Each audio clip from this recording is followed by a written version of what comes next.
स्वयं रूपा कदा मह्यं ददाति स्वपदाङ्कितं वन्देऽहं श्रीगुरो श्रीयुतापदकमलं श्रीगुरून् वैष्णवांश्च श्रीरूपं सारजातं सगणान्वितं त्वं सजीवं साद्वैतं सावधूतं परिजनासहितं कृष्णचैतन्यदेवं श्री राधा कृष्ण पादान् सगना ललिता श्री विशाखान्वितांश्च हे कृष्णा करुणा सिन्धो दीनबन्धो जगत्पते गोपेशा गोपिकान्त राधाकान्त नमोऽस्तुते तप्त काञ्चना गौराङ्गी श्रीराधे वृन्दावनेश्वरी वृषभानुसुते देवी प्रणमामि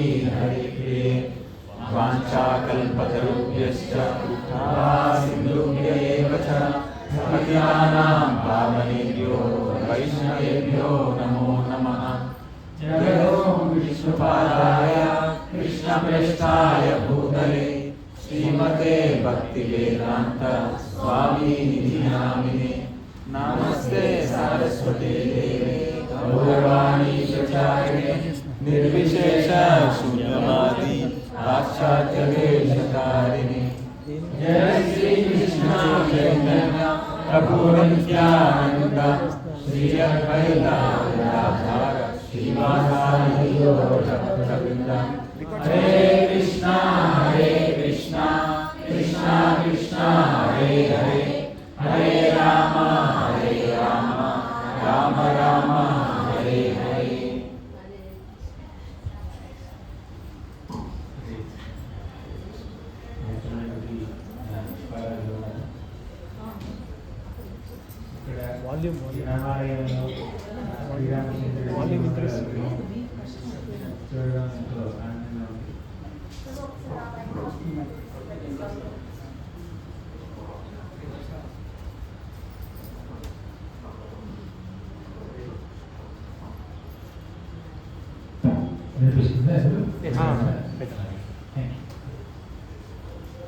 ఈ రామాలయ దర్శనం, శ్రీరామచంద్రుడి దివ్యమంగళ విగ్రహం చూడడం ఎంతో కన్నుల పండుగగా ఉంది.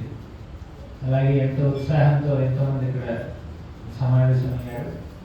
మిమ్మల్ని చూసి కూడా ఈ సంప్రదాయబద్ధమైనటువంటి ఈ స్వాగతం, ఈ అలంకారం, ఈ ముగ్గులు, ఈ దీపాలు ఇవి చూసి ఇంకా ఆనందంగా ఉంది. ఇది ట్రెడిషన్, మన సంప్రదాయం. ఇప్పుడు నన్ను భక్తి యొక్క ప్రాముఖ్యత గురించి మాట్లాడమన్నారు. మళ్ళీ పోస్ట్ చూపించక్కర్లేదు, నేను గుర్తుంటే చెప్తాను. భక్తి యొక్క ప్రాముఖ్యత, సాధన భక్తి ఎలా చేయాలి దాని గురించి చెప్తున్నారు. నన్ను శ్రీరామచంద్రుడి విగ్రహం చూడగానే ఆయన ఎంత కరుణా సముద్రుడు ఒక్కసారి స్మరణకు వచ్చింది. శ్రీనారాయణ పుండరీక నయన శ్రీరామ సీతాపతే గోవిందాచ్యుత నంద నందన ముకుంద ఆనంద దామోదర విష్ణు రాఘవ వాసుదేవ హరే దేవేంద్ర చూడామణి సంసారాణవకరణధారహరి శ్రీకృష్ణ తుభ్యం నమః. గుళ్ళో శ్రీరామచంద్రుడి విగ్రహం పక్కనే కృష్ణుడి విగ్రహం కూడా ఉంది. శ్రీనారాయణ పుండరీక నయన శ్రీరామ సీతాపతి. శ్రీరామచంద్రుడు సీతాపతి, నారాయణుడు పుండరీక నయనుడు అంటే అప్పుడే విరిసినటువంటి కమల పుష్పాలలో ఉంటాయి ఆయన కళ్ళు.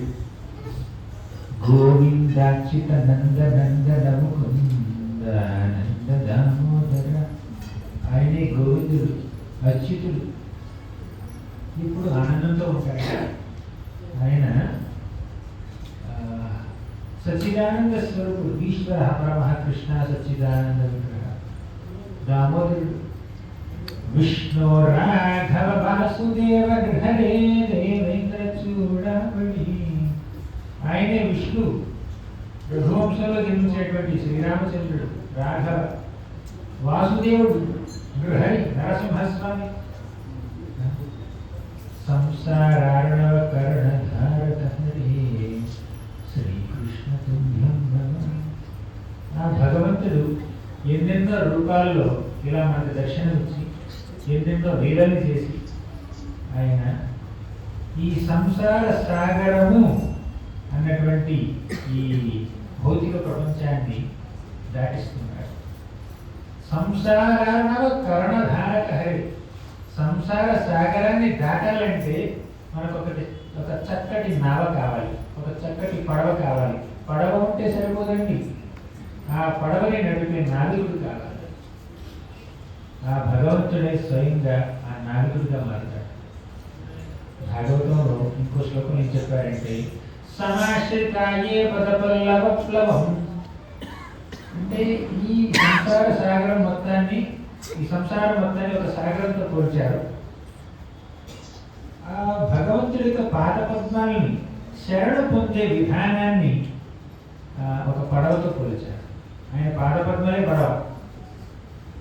ఒక పడవలోకి ఎక్కితే, మనం పడవలోకి వెళ్తే సంసార సాగరాన్ని దాటవచ్చు. కానీ ఆ పడవకి సంసార సాగరాన్ని దాటించే శక్తి మాత్రమే కాదండి, ఆ సంసార సాగరాన్ని చిన్నది చేసే శక్తి కూడా ఉంది. భవానుభూతిర్ వత్సపదం పరం పదం పదం పదం దేశాం అన్నారు. అంటే ఈ భవానుభూతి ఇంత పెద్ద సాగరం ఎలా మారిపోతుందో తెలుసా? భగవంతుడి యొక్క పాదపద్మాలు ఈ సంసార సాగరాన్ని ఎలా మార్చేస్తే తెలుసా? ఒక చిన్న దూడ, లేక దూడ ఈ పాదముద్రలతో గోశాలలో ఒక చిన్న ఇంప్రెషన్ పడితే అక్కడ అందులో ఎన్ని నీళ్ళు ఉంటాయంటే చెప్పండి, ఎన్ని నీళ్ళు ఉంటాయి అందులో? 5 ml, 10 ml, 20 ml అలా. అంటే సంసారం మొత్తాన్ని, సాగరం మొత్తాన్ని ఒక లేక దూడ పాదముద్రగా మార్చేస్తాయి భగవంతుడి యొక్క పాదపద్మాలు. అలా మీరు భగవంతుడి పాదపద్మాలు, భక్తి యోగం అన్నటువంటి ఈ పడవని ఎక్కగానే దిగేయచ్చు. ప్రయాణం హైదరాబాద్ ట్రాఫిక్ లాగా అంత పడుకుంటుంది. 10 కిలోమీటర్ల గంటసేపు ప్రయాణించాల్సి వస్తుంది. ఎందుకంటే 10 kmph కన్నా 5 kmph కన్నా ముందుకు వెళ్ళలేదు మీరు. కానీ ఇది అలా కాదండి. సంసార సాగరాన్ని దాటించే నావ ఆయన యొక్క పాదపద్మాలు. ఆ పాదపద్మాల యొక్క మిస్టిక్ పొటెన్సీ, ప్రత్యేకమైనటువంటి శక్తి ఏమిటంటే సాగరాన్ని ఒక లేగదోడ పాద ముద్రలుగా మార్చేస్తాయి. సమాశ్రితాయే పదపల్లవత్వం. ఈ విధంగా భగవంతుడు ఎన్నెన్నో రూపాల్లో ఈ బద్ధజీవుల్ని, ముఖ్యంగా భక్తి మార్గంలో ప్రయాణిస్తున్నటువంటి బద్ధజీవుల్ని ప్రత్యేకించి అనుగ్రహిస్తాడు. ఈ భక్తి మార్గానికి ఉన్న విశిష్టత ఏమిటంటే భగవద్గీతలో కృష్ణుడు ఎన్ని గొప్ప గొప్ప మార్గాల్ని ఉపదేశించిన భక్తి మార్గానికి ఉండే విశిష్టత అననే సామాన్యం. కర్మయోగం గురించి చెప్పాడు భగవంతుడు, జ్ఞానయోగం గురించి చెప్పాడు, అష్టాంగ యోగం గురించి కూడా చెప్పాడు. కానీ ఇన్ని యోగాలు చెప్పినా భక్తి యోగమే అన్నింటికన్నా ముఖ్యమైనది అన్న విషయాన్ని నొక్కి వక్కాణించి చెప్పాడు. వాడి అసలు భగవద్గీతలో 18 అధ్యాయాలు ఉంటే ప్రతి అధ్యాయంలోనూ భక్తి మార్గం గురించినటువంటి వర్ణన కాస్త కూస్తూ ఉంటుంది.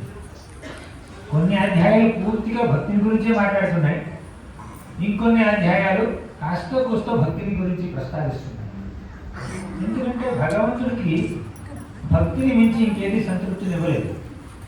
పత్రం పుష్పం ఫలం తోయం యో మే భక్త్యా ప్రయచ్చతి తదహం భక్తి పహృతం అశ్నామి ప్రయతాత్మనః. భక్తితో, ప్రేమతో, అంకిత భావంతో మనం భగవంతుడు ఒక పత్రమైనా, ఒక చిన్న పుష్పమైన, ఫలమైన, తోయమైన, నీరైనా సమర్పిస్తే ఆయన ఎంతో ప్రేమతో దాన్ని స్వీకరిస్తాడు.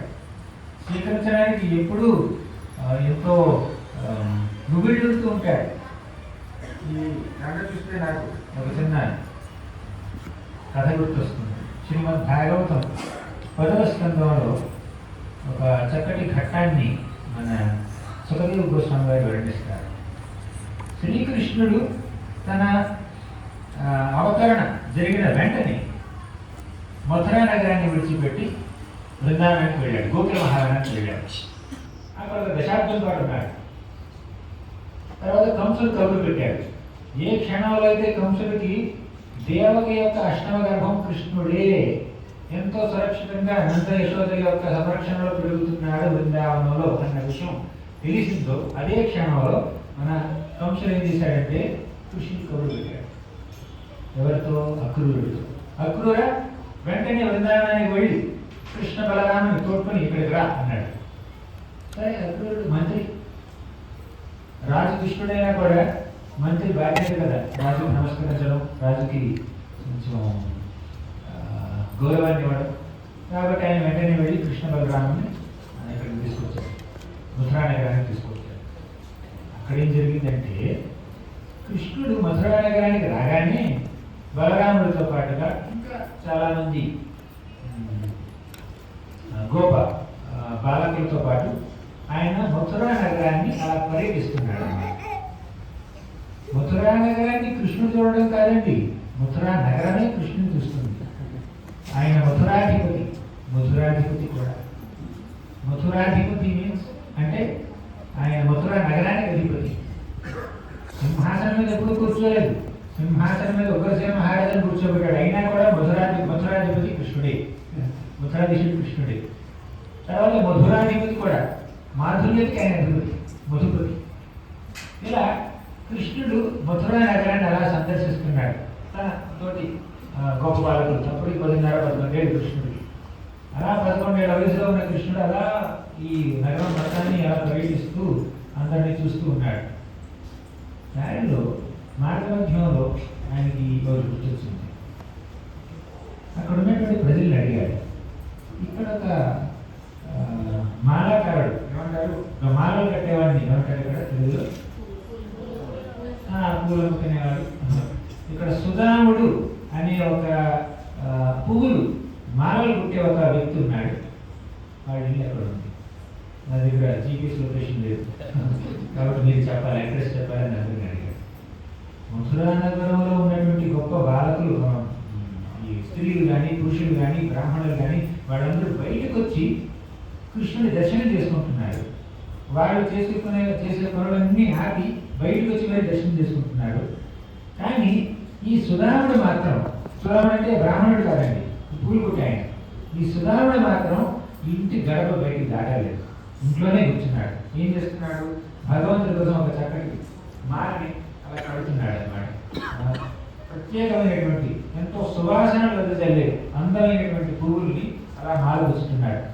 కృష్ణుడు వచ్చాడంటే మథురానగరానికి, ఆయనకి ఎలా అయినా మాలని ఒక గార్లెండ్ని బహుకరించాలి, పూలమాలని బహుకరించాలని ఎంతో ప్రేమతో, ఎంతో శ్రద్ధతో ఆయన ఇంట్లో కూర్చుని మాల తీసుకున్నాడు. ఎప్పుడైతే భక్తుడు ఎంతో ఉత్సాహంతో, ప్రేమతో భగవంతుడికి సేవ చెయ్యాలని కోరుకుంటాడో ఆ సేవని స్వీకరించాలని భగవంతుడే స్వయంగా ఉవ్విళ్ళూరుతూ ఉంటాడు. ఎలాగైనా ఈ సేవ, ఈ భక్తుడు ఎంతో ప్రేమతో శ్రద్ధ చేసే ఈ సేవ నేను స్వీకరించాలి అని పరిగెత్తుకుంటూ వస్తాడు. అందరూ స్వయంగా వచ్చి వారి సేవలు అందిస్తున్నారు. కానీ ఈ సుధాముడు మాత్రం ఈ పుష్పమాల కట్టడంలో ఎంతో బిజీగా ఉన్నాడు. ఆ మాల నేను స్వీకరించాలని ఆయన అడ్రస్ ఎత్తుకుంటూ వెళ్ళాడు అన్నమాట వాళ్ళ ఇంటికి. సుధాముడు ఇంటికి వెళ్ళాడు. కృష్ణుడు బలరాముడు ఇంత గోపాలు అందరూ. సుధాముడు అంత బిజీగా మాట్లాడుతున్నాడు. చూశాడు అక్కడేవో పాదాలు ఉన్నాయి, నీలి రంగులో ఉన్న పాదాలు. అలా పైకి కడతారు. ఒక పట్టు పీతాంబరం కనిపించింది. ఇంకా పైకెత్తాడు. కృష్ణుడి యొక్క దీప్యమానంగా వెలిగిపోయి ఆ ముఖారంగం కనిపించింది. వెంటనే సాష్టాంగ ప్రమాణం చేయాలనుకున్నాడు, కానీ చేయలేకపోయాడు. ఎందుకంటే అక్కడ ప్లేస్ లేదండి. కృష్ణుడు ఎంతో దగ్గరగా, అక్కడ మాల కడుతుంటే ఎంతో దగ్గరగా వచ్చి నిలబడ్డాడు అక్కడ కృష్ణుడు. సాష్టాంగ నమస్కారం చేసే అక్కడ స్థలం లేదు కాబట్టి ఆయన సగం నమస్కారం చేశాడు, పంచాంగ ప్రణామం చేశాడు కృష్ణుడికి. చేస్తే కృష్ణుడు వెంటనే ప్రేమతో ఆయన లేకి ఆయనకి ఆయన ఆశీర్వదించాడు. అప్పుడు సుధాముడు ఏమిటంటే, స్వామి మీరు మా ఇంటికి రావడం చేతనే మా ఇల్లు ఎంతో పవిత్రమైంది, పావనమైంది. మా పూర్వీకులందరూ ధన్యులయ్యారు, మా జన్మ ధన్యమైపోయింది. అంతేకాదు దేవతలందరూ నా మీద పెద్ద కృపావర్షాన్ని కురిపించారు అనుకుంటున్నాను నేను. ఆ దేవతలందరూ నా మీద ఎంతో ప్రేమతో వారి యొక్క కృపావర్షాన్ని కురిపించారు. కాబట్టి ఈ రోజు ఈ సందర్శన భాగ్యం స్వయంగా నా ఇంటికి నువ్వే వచ్చావు, పిలవకుండానే. పిలవాల్సిన అవసరం లేదండి భగవంతుడికి. ఇప్పుడు కాబట్టి వచ్చేస్తాడు. ఆయన పట్ల మనకు ప్రేమ ఉంటే మనం పిలవాల్సిన అవసరం లేదు. మనం ఆయనకి నివేదన చేయాలంటే ఇక ఎదురుగా దేవుని దగ్గర ఇది నైవేద్యం పెట్టి గంట కొట్టి తర్వాత మంత్రాలు చదివి కరెక్టం వేసి అవన్నీ చేయాలి. మనం నిర్వాసం కృష్ణ మాత్రమే చెప్పాలి, మనం మంత్రాలు చెప్పాలి. కానీ యశోదమాత ప్రేమతో మజ్జిగ చిలుకుతుంటే, వెన్న తీస్తుంటే కృష్ణుడికి ఈ వెన్న పెట్టాలి, కృష్ణుడితో దొంగలను ఎలా అయినా మార్పించాలి, నేను నా ఇంట్లో చేసే వెన్న సరిగ్గా లేదని పక్కింటికి వెళ్ళి వెన్న తింటున్నాడు కృష్ణుడు పాపం, నా ఇంట్లో స్వయంగా నేనే వెన్న చేసి పెట్టాలి. ఎంతమంది పరిచయాలు ఉన్నా, ఎంతమంది దాసీజనం ఉన్నా కూడా వాళ్ళందరినీ వేరే వేరే పనుల్లో ప్రమాణించి ఆవిడే స్వయంగా చేస్తుంది ఈ వెన్న.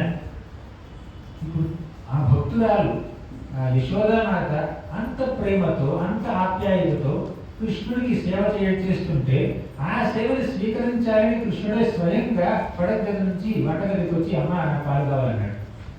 యశోదామాత కృష్ణుడిని కనీసం ఎత్తుకోలేదు కూడా. కృష్ణుడు ఆవిడ మజ్జిగ తిరుగుతుంటే కవ్వాన్ని పట్టుకుని ఆ చెరగడం ఆపేసి ఒళ్ళో పిల్ల ఎక్కాడు. యశోదామాత అనలేదు వీరమాసం కృష్ణ అనలేదు, ఒళ్ళోకి తీసుకోలేదు, ఎక్కేశాడు. పాలన ప్రారంభించింది.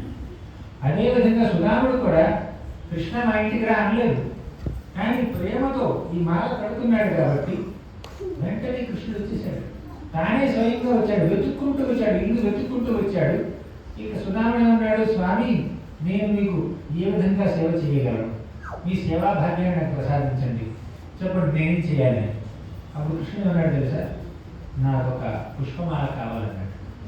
బంగారం కావాలనలేదు, వజ్రాలు వైఢూర్యాలు కావాలనలేదు, ఇంకేదో అగ్రహారాలు కావాలనలేదు, పట్టు వస్త్రాలు పితాంబరాలు కావాలనలేదు, నగలు కావాలనలేదు, పుష్పమాల కావాలన్నాడు. ఇందుకు సుధాముడి యొక్క సేవ ఏమిటి? పుష్పమాల కట్టడం. భగవంతుడు మన నుంచి సేవను ఆశించవచ్చు, కానీ మన శక్తికి మించిన సేవ ఆయన ఆశించవచ్చు. చాలామంది అంటారు ఈ సేవ నేను చేయగలనా. ఆ సేవ చేసే అవకాశం మనకు వచ్చిందంటే భగవంతుడు ఆ సేవ మన నుంచి ఆశిస్తున్నాడు అన్నట్టు. అంతేకాకుండా ఆయన మనకు ఒక ఆదేశం ఇస్తే ఆ ఆదేశంలోనే ఒక శక్తిని ప్రసాదించినట్టు అన్నమాట. మాధవేంద్రుడు ఒక గొప్ప ఈ విగ్రహం చూస్తే మాధవేంద్రుడు గుర్తొస్తున్నాడు. మాధవేంద్రుడు అనే ఒక భక్తుడు ఉన్నాడు. బృందావనంలో గోపాలుడు మాధవేంద్రుడి యొక్క కళలో కనిపించి నాకు నువ్వు మలై పర్వతాల నుంచి చందనం తీసుకురావాలన్నాడు. వెంటనే మాధవేంద్రుడు వెళ్ళి మలై పర్వతం నుంచి చందనం తీసుకుంటాడు.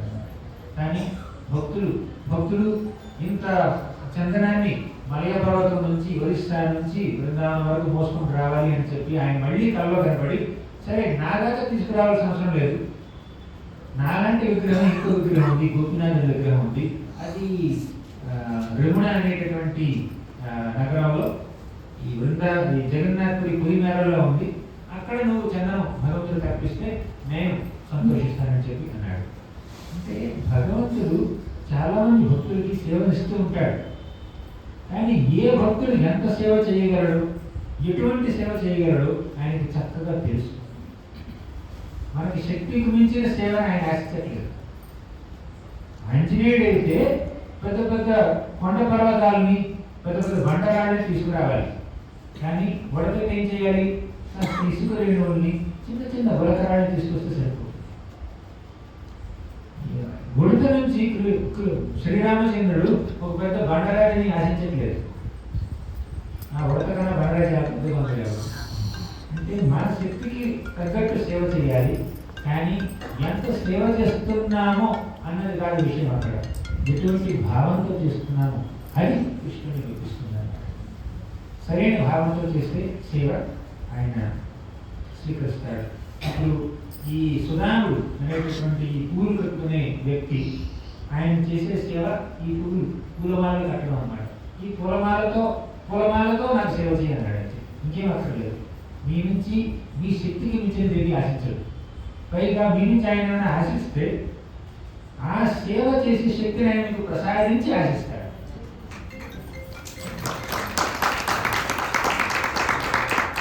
మన తరపు నుంచి మనం చేయాల్సినటువంటి సేవ చేసే భాగ్యాన్ని ఆయన ప్రసాదించాడు.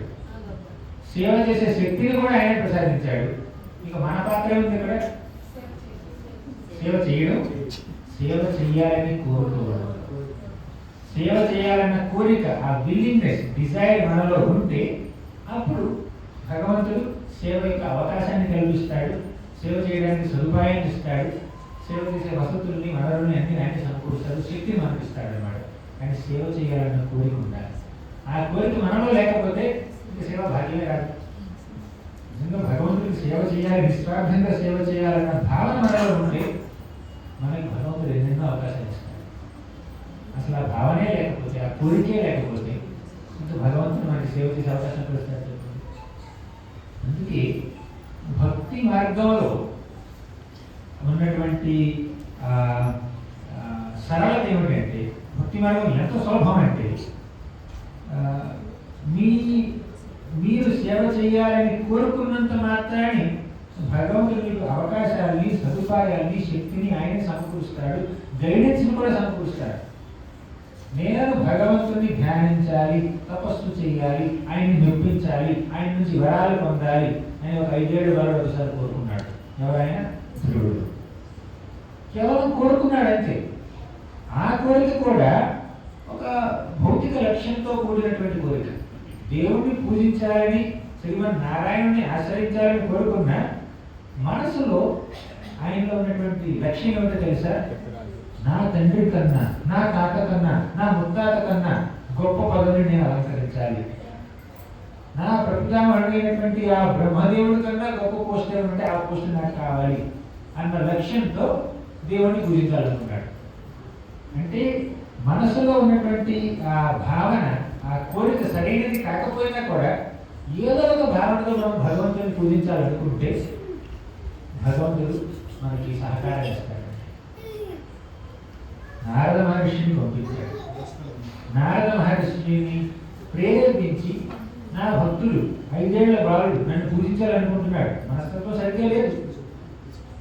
తన సోదరుడి పట్ల ఈర్ష్య ఉంది, వినతల్లి మీద పగ ఉంది, ఏదో పెద్ద సాధించాలి, బ్రహ్మ కన్నా గొప్ప పదవి సాధించాలనేటువంటి దురాశ ఉంది. దురాశ, పగ, ఈర్ష్య, ఈ 3 భావనలతో మన ఈ ధ్రువుడు నారాయణుడిని పూజించాలనుకున్నాడు, వాసుదేవుడిని పూజించాలనుకున్నాడు.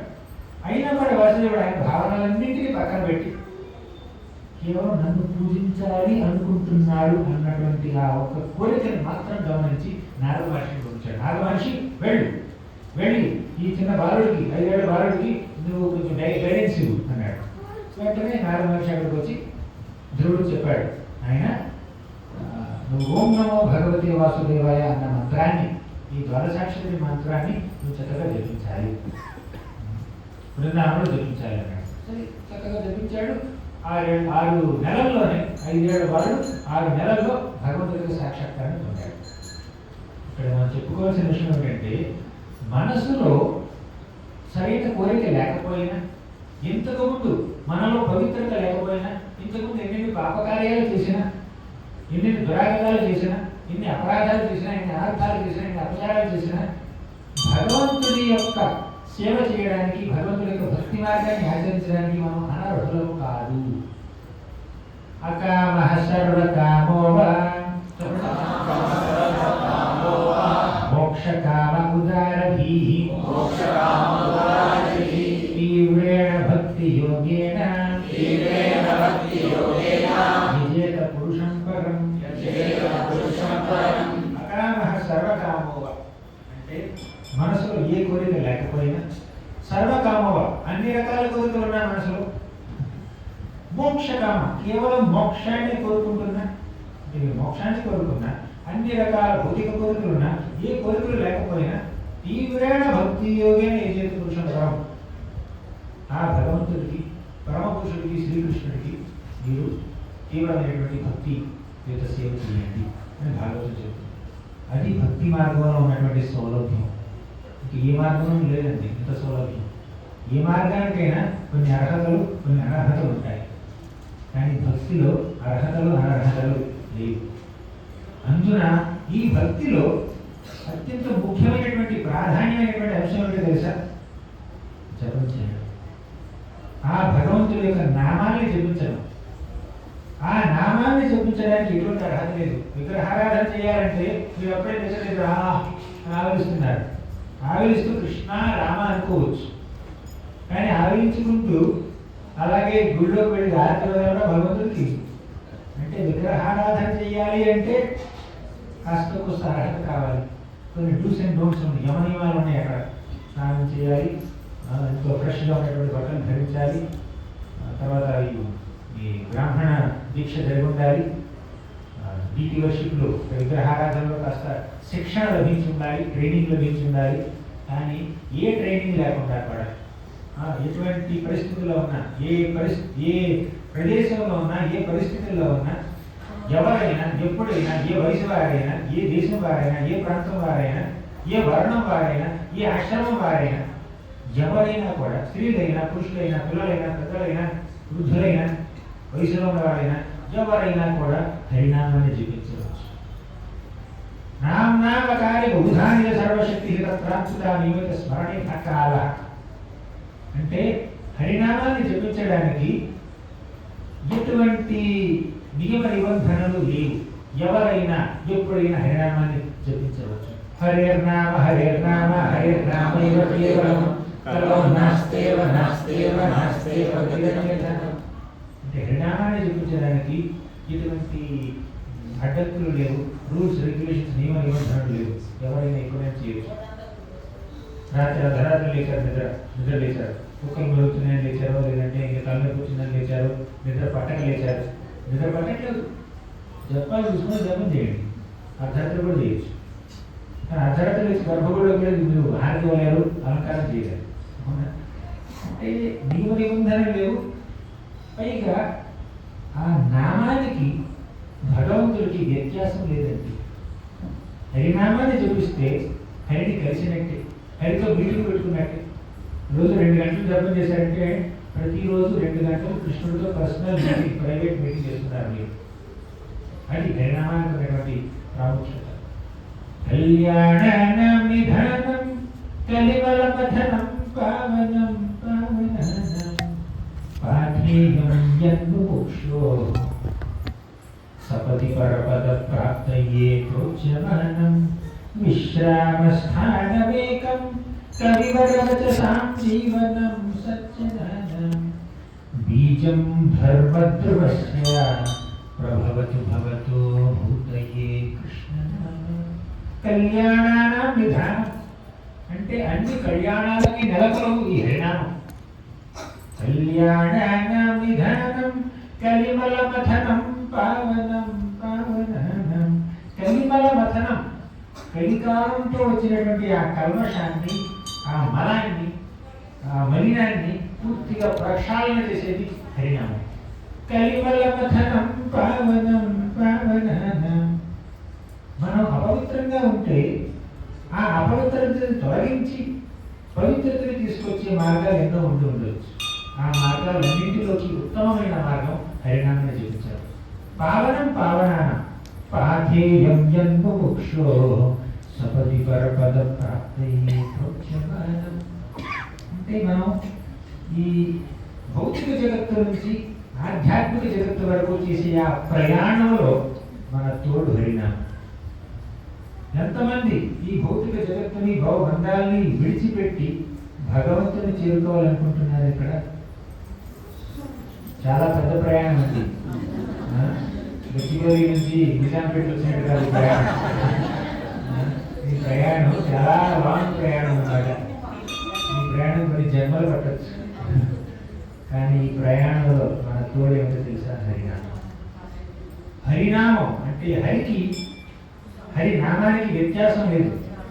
అంటే హరి అంత గొప్పది, హరి అంత శక్తివంతమైనటువంటి ఆ హరినామం మన తోడుంటే ప్రయాణం చాలా సులువుగా సాగిపోతుంది అన్నమాట. అంతేకాదండి, ఆ హరి యొక్క పట్టమహర్షి శ్రీమతి రాధారాణి యొక్క ఆశీస్సులు కూడా మనకు ఉంటాయి. హరినామాన్ని జపిస్తే, మనం హరే కృష్ణ మహామంత్రాన్ని జపిస్తే హరే అన్న మాట శ్రీమతి రాధారాణిని సూచిస్తుంది. మహాత్ములైనటువంటి భక్తులు శ్రీమతి రాధారాణి యొక్క శరణ పొందుతారు. మహాత్మానస్తు మాం పార్థ దైవీం ప్రకృతిమాశ్రితాః భజంతి అనన్య వనసో జ్ఞాత్వా భూతానిమవ్యయం. మహాత్ములైన భక్తులు శ్రీమతి రాధారాణి యొక్క ఆశ్రయంలో భగవంతుడి యొక్క భక్తి చేస్తూ ఉంటారు. ఇటువంటి ఈ భక్తులు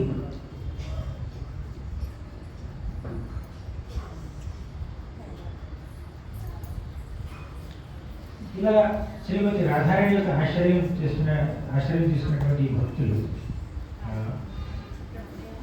ఆవిడ తల్లిగా ఈ భక్తులందరికీ సహకరిస్తుంది. ప్రయాణం చేస్తున్నప్పుడు ఒక తోడు కావాలి తెలుసుకున్నాం మనం. ఆ ప్రయాణంలో ఆకలి వేస్తే తినడానికి ఒక లంచ్ బాక్స్ కావాలి. ఆ లంచ్ బాక్స్ హరినామం. శ్రీమతి రాధారాణి ఎలా అయితే తల్లి లంచ్ బాక్స్ కట్టి పిల్లల్ని స్కూల్కి పంపిస్తుందో, అలాగే శ్రీమతి రాధారాణి మన లంచ్ బాక్స్లో హరినామాన్ని పెట్టి, ఆయన ఆకలిస్తే ఈ హరినామాన్ని చెప్పించు వెళ్ళు అని అంటున్నారు. అది అంతేకాదు, ప్రయాణం చేస్తున్నప్పుడు అలసిపోతే మనం కాస్త విశ్రాంతి తీసుకోవాలి.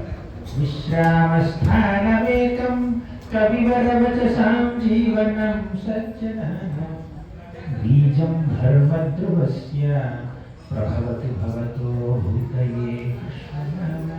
విశ్రామస్థానమేకం. ఈ ప్రయాణంలో అలసిపోతే మనం చేయవలసింది ఏమిటి? హరినామాన్ని జపించడం. విశ్రామస్థానమేకం కవివరవచసాం జీవనం సజ్జనానాం. ఎంతో గొప్ప గొప్ప కవులు, ఎంతో గొప్ప గొప్ప మహాభక్తులు వీళ్ళందరూ ఈ హరినామాన్ని జపించమని మనకి బోధిస్తున్నారు. జీవనం సజ్జనానం. సజ్జనులకి, మహాభక్తులకి ఈ హరినామం ఒక జీవనం. ఇది ఒక జీవనం అన్నమాట వారికి. అదే వారి యొక్క ప్రాణం, పంచ ప్రాణాలతో సమానం. అటువంటి గొప్ప హరినామాన్ని జపించడం అనేది భక్తి మార్గంలో ఉన్నటువంటి ముఖ్యమైన అంశం. ఇంకా భక్తి అనేటువంటి మార్గంలో ఇంకా చాలా ఉన్నాయి. శ్రవణం, కీర్తనం, స్మరణం, పాదసేవనం, వచనం, వందనం, దాస్యం, సాక్ష్యం, ఆత్మనివేదం. వీటిలో శ్రవణ కీర్తనాలు అత్యంత ముఖ్యమైనటువంటివి. మనం కీర్తన గురించి చెప్తున్నాం కాస్త. అసలు ఈ భక్తి మార్గంలో ఈ నవదా భక్తులలో ఏ మార్గం చేసినా కూడా మనం భగవంతుడు చేరుకోవచ్చు. దాన్ని ఏకాంగ భక్తి అంటారు, లేదంటే అనేకాంగ భక్తి అంటారు. కేవలం శ్రవణం ద్వారా భగవంతుడు చేరుకోవచ్చు. ఎవరు చేరుకున్నారు అలా? పరీక్షిత్ మహారాజు. కేవలం కీర్తనం ద్వారా భగవంతుడు చేరుకోవచ్చు. ఎవరు చేరుకున్నారు? సుఖదేవ గోస్వామి. కేవలం స్మరణం ద్వారా భగవంతుడు చేరుకోవచ్చు. ఎవరు? ప్రహ్లాదుడు. కేవలం పాదసేవనం ద్వారా భగవంతుడి పాదపద్మాలకు సేవ చేసి ఆయన చేరుకోవచ్చు. లక్ష్మీదేవి. ఇలా ఇన్ని నవదా భక్తి మార్గాలు ఉన్నా కూడా అందులో ఏ ఒక్క మార్గాన్ని మనం సిన్సియర్గా పాటించినా కూడా భగవంతుడు చేరుకుంటాం. ఆయన ప్రేమకు పాత్రలు అవుతాం. ఇంకా అనేకాంగ భక్తి ఉంది. ఒకటి కాదు, 2-3 చేయండి. శ్రవణం, కీర్తన, స్మరణ 3 చేయండి, లేదా 9 చేయండి. వై మహారాజ్ అన్ని చేసేసాడు, అంబరీష్ మహారాజ్ అన్ని చేసేసాడు. ఇలా కొంతమంది భక్తులు అన్ని చేస్తారు, కొంతమంది కొన్ని చేస్తారు. మీ శక్తి మీద చేయండి, కానీ సద్భావనతో చేయండి. ఏది ఆశించకుండా చేయండి. ప్రతిఫలం ఆశించకుండా నిస్వార్థ భావనతో, నిష్కపట భావనతో, ఇటువంటి గర్వం లేకుండా మనం కనుక భక్తియుత సేవ చేస్తే అప్పుడు భగవంతుడికి మన మీద ఇంత అనుగ్రహం లభిస్తుంది అన్నమాట. ప్రహ్లాద ఏమంటాడో తెలుసా? మన్యే ధనాభిజన రూప తపశ్రుతోజ తేజ ప్రభావ బల పౌరుష బుద్ధి యోగ నారాధనాయ హి భవంతి పరస్య పుంసో భక్త్యాతుతోష భగవాన్ గజయూథపాయ అని ఏమంటున్నాడంటే, ఈ ప్రపంచంలో ఒక డజన్ అర్హతలు ఉన్నాయండి. చాలా ప్రత్యేకమైనటువంటి అర్హతలు ఒక డజన్, ఒక 12 అలా లిస్ట్ చేశారనమాట.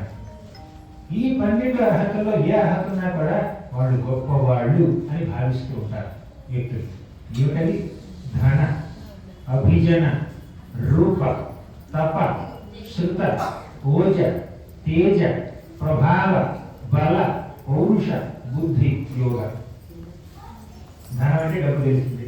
అభిజన అంటే చాలా మంది ఫాలోవర్స్ అన్నమాట. ఇప్పుడు ఈ మధ్య కాలంలో ఫేస్బుక్లో ఫాలోవర్స్, ఇన్స్టాగ్రామ్లో ఫాలోవర్స్, ఇంకెక్కడ యూట్యూబ్లో ఫాలోవర్స్ అభిజన. ధన, అభిజన, రూప అందంగా ఉన్నాడు, తప బాగా తపస్సుకుని ఉన్నాడు, శృత చక్కగా చదువుకుని చక్కగా జ్ఞానం పాండిత్యం సంపాదించడం, ఇలా ఎన్నెన్నో ఇలా ఒక డజన్ క్వాలిఫికేషన్ ఉంది. కానీ ఈ డజన్ క్వాలిఫికేషన్ అసలు క్వాలిఫికేషన్ కానే కాదు. మన్యే ధనాభిజన రూప తపశ్రుతౌజ తేజ ప్రభావ బల పౌరుష బుద్ధి యోగ నారాధనాయ హి భవంతి పరస్య పుంసో. ఇవేవి మీ ఆరాధనకి పనికిరావు. మీ దగ్గర చాలా ధనం ఉంది, మీరు మహాభక్తులా కాకపోవచ్చు. మీ దగ్గర అసలు డబ్బే లేదు, మహాభక్తులా కాకపోవచ్చు. అంటే పేదరికం లేదంటే బాగా ధనం ఉండడం, ఈ 2 అర్హతలు కాదు, అనర్హతలు కాదు భగవంతుల భక్తికి. పేదవాళ్ళలోనూ భక్తులు ఉన్నారు, మహా చక్రవర్తుల్లోనూ భక్తులు ఉంటారు. డబ్బు ఉంటే వాడి భక్తులు కాలేదనలేము, మనం కాలేదనలేము. డబ్బు లేకపోతే మహాభక్తులు అవ్వడానికి కూడా వెళ్ళాం. అంటే ఈ పాండిత్యం కానీ, డబ్బు కానీ, అందం కానీ, పలుకుబడి కానీ, పేరు ప్రతిష్టలు కానీ ఏది భక్తికి అర్హతలు కాదు, అనర్హతలు కాదు. భక్త్యాతుతోష భగవాన్ గజయూథపాయ. ఆ భక్తి భావాలు ఒక ఏనుగు మనసులో ఉన్నా కూడా భగవంతుడు అనుగ్రహిస్తాడు. ఒక ఏనుగు మనసులో ఉన్నా కూడా అది భక్తి యొక్క గొప్పతనం. కావాల్సింది భగవంతుడికి ప్రేమకి పాత్రలు అవ్వాలంటే మనకు కావాల్సింది ఒక చిన్న భక్తి భావన, నిస్వార్థమైన భక్తి భావన, ఒక అంకిత భావన. మనం రామాయణంలో కూర్చున్నాం. ఒకసారి శ్రీరామచంద్రుడిని, సీతాదేవిని, లక్ష్మణుడిని నది దాటించడానికి ఒక పడవ నాయకుడు వచ్చాడు అన్నమాట. వాళ్ళు నది దాటుతున్నారు. ఎంతో శ్రద్ధతో ఈ నాయకుడు ఈ శ్రీరామచంద్రుడిని, లక్ష్మణుడిని, సీతాదేవిని అలా నది దాటిస్తున్నాడు. అతని యొక్క భక్తి ప్రవర్తనలు చూసి సీతాదేవికి ఎంతో ముచ్చటేసింది.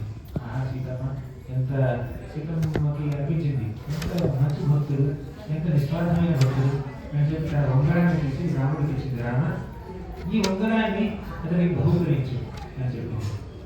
అప్పుడు రాముడు ఆ ఉంగరాన్ని గ్రహించి సీతమ్మదేవి కానుకగా ఈ నావికుడికి ఇచ్చాడు. అప్పుడు నావికుడు ఏమన్నాడంటే, ఏంటి స్వామి కిరాయిస్తున్నాను కదా, నేను నిన్ను నది దాటిస్తున్నాను కదా అని చెప్పి నువ్వు పేమెంట్ ఇస్తున్నావా? టికెట్ డబ్బులు అయ్యావన్నా, రియంబర్స్మెంట్ చేస్తున్నావా? నువ్వు ఎందుకు ఇస్తున్నావు ఇది ఉంగరం అంటే, నీకు సేవ ఇస్తున్నాను అంటే, నేను ఒక నావికుడిని, నువ్వు కూడా నావికుడివి, నేను పడవ నడుపుకునేవాడిని, నువ్వు కూడా పడవ నడుపుకునేవాడి, ఇద్దరు ఒకే ప్రొఫెషన్ కాబట్టి మన ఇద్దరి మధ్యలో పేమెంట్ అనే ఫార్మాలిటీస్ ఉండకూడదు. నువ్వు నా పడవెక్కావు, నేను నీకేం ఛార్జ్ చేయట్లేదు, నీ దగ్గర నుంచి డబ్బులు తీసుకోవట్లేదు. అలాగే నేను నీ పడవెక్కడానికి వచ్చినప్పుడు నువ్వు కూడా ఛార్జ్ చేయకూడదు. నాకు కనిపించింది, నేను పడవ నడపడం, నేను నది దాటించడం ఏమిటంటే, నువ్వు నదిని దాటించట్లేదు, సముద్రాన్ని దాటిస్తున్నావు. సంసార సాగరాన్ని దాటించే నాయకుడు నువ్వు. సంసారార్ణవ కరణధారక హరే శ్రీకృష్ణ తుభ్యం నమః. సంసార సాగరాన్ని దాటించే నాయకుడు నువ్వు. ఈరోజు నేను డబ్బు తీసుకోకుండా సంసార ఈ నదిని దాటిస్తున్నాను. అదేవిధంగా నేను ఈ సంసార సాగరాన్ని దాటడానికి నీ పడవకే సమయం వచ్చినప్పుడు నా నుంచి నేను ఆశించేది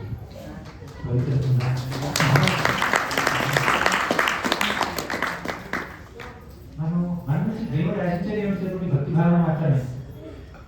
ఒకవేళ నా భక్తిభావంలో కొంచెం చిన్న చిన్న లోపాలు ఉన్నా కూడా, లోటు ఉన్నా కూడా కొంచెం గ్రేస్ మార్క్ పాస్ చేసేసి వైకుంఠానికి తీసుకెళ్ళిపోతున్నాడు అనమాట. నేను అది ఎంతో తెలివిగా, ఎంతో చాకచక్యంతో, ఎంతో ప్రేమతో ఉంటున్నాడు.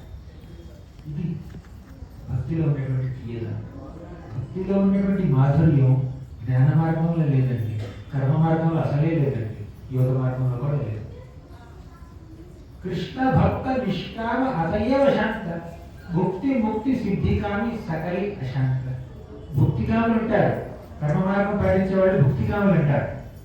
అంటే వాళ్ళకి కావాల్సింది భుక్తి, అంటే ఐశ్వర్యం కావాలి, డబ్బు కావాలి, పేరు ప్రతిష్టలు కావాలి, స్వర్గలోక సంపద కావాలి, అక్కడ ఉన్నటువంటి పర్వతి పలుకుబడి కావాలి. అది కర్మ మార్గంలో ఉండే వ్యక్తులు యొక్క భావం. అలాగే జ్ఞాన మార్గంలో ఉన్న వాళ్ళకి ఏం కావాలి తెలుసా? ముక్తి కావాలి. కర్మ మార్గం వారికి భుక్తి కావాలి, జ్ఞాన మార్గం వారికి ముక్తి కావాలి. ఇంకా యోగ మార్గం వారికి ఏం కావాలి తెలుసా? సిద్ధి కావాలి.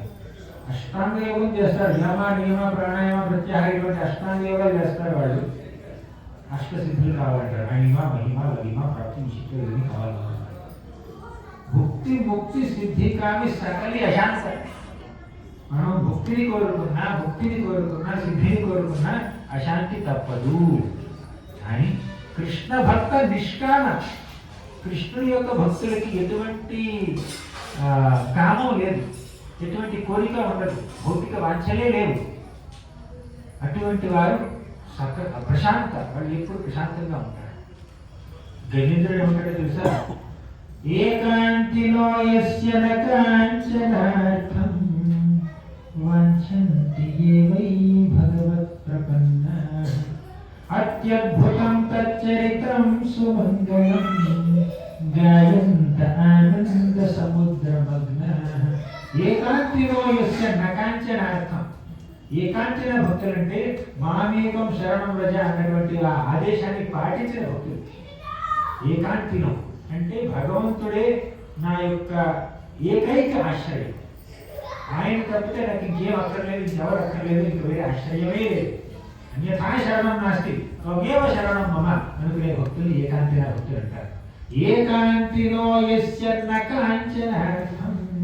అటువంటి ఏకాంతిన భక్తులు, అకించన భక్తులు, శుద్ధ భక్తులు, పవిత్ర భక్తులు, అవ్యభిచారిణి భక్తులు, అటువంటి భక్తులు న కాంచనార్థం వాంఛంతి, ఇంకేమీ ఆశించరండి, భగవంతుడి నుంచి ఏమీ ఆశించరు, నిస్వార్థంగా ఉంటారు.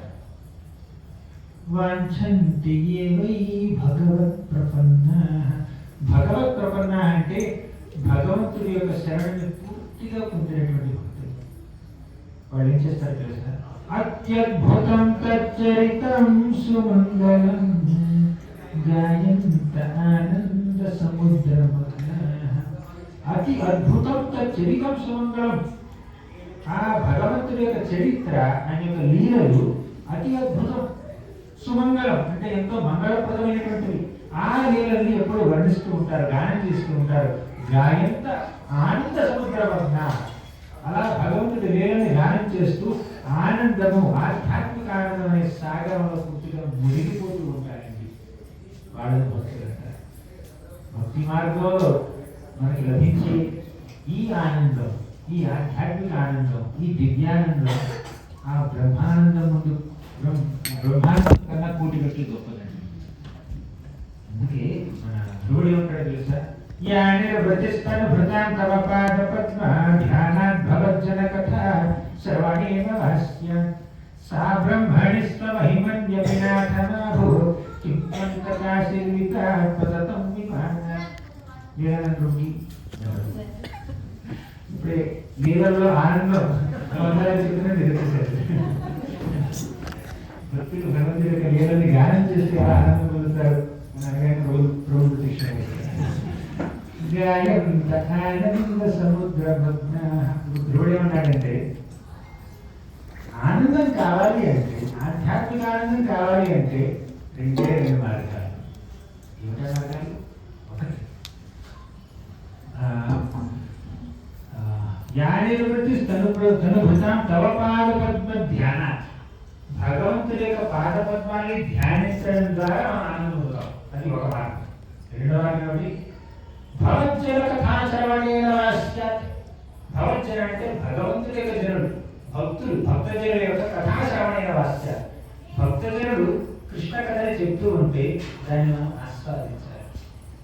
ఆ కృష్ణ కథామృత ఆస్వాదనలో వచ్చే ఆనందం, కృష్ణుడి యొక్క పాదపద్మాన్ని ధ్యానిస్తే వచ్చే ఆనందం ముందు బ్రహ్మానందం కూడా ఎందుకు పనికిరాదండి? అసలు బ్రహ్మానందమే పనికిరాకపోతే ఇంకా స్వర్గానందం ఎందుకు చెప్పండి? ముఖ్యంత కాసి వీత భగవం విమన్నారు అంటే పుణ్యం సంపాదిస్తారు జనాలు, స్వర్గలోకానికి వెళ్తారు, అక్కడ ఆనందం పొందుతారు.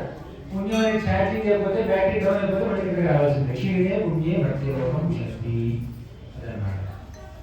అలా స్వర్గానందాన్ని కోరుకోరు భక్తులు, ఈ బ్రహ్మానందాన్ని కోరుకోరు భక్తులు, కేవలం భక్త్యానందాన్ని మాత్రమే కోరుకుంటారు.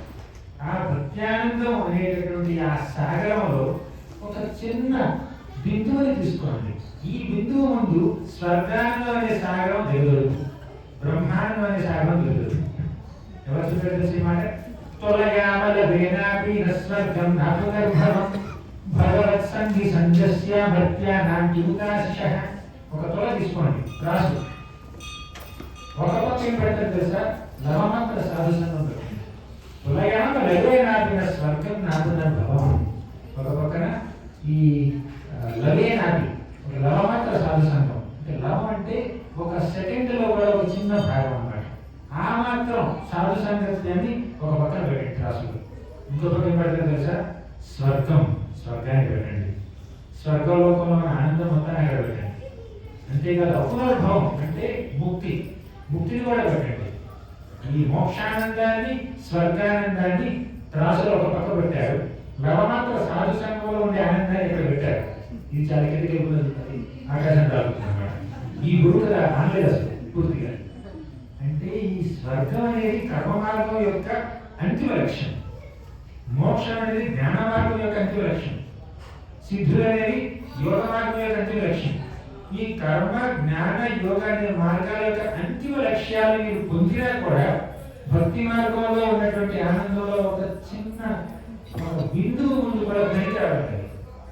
అది భక్తి మార్గం యొక్క విశిష్టత, అది భక్తి మార్గం యొక్క గొప్పతనం.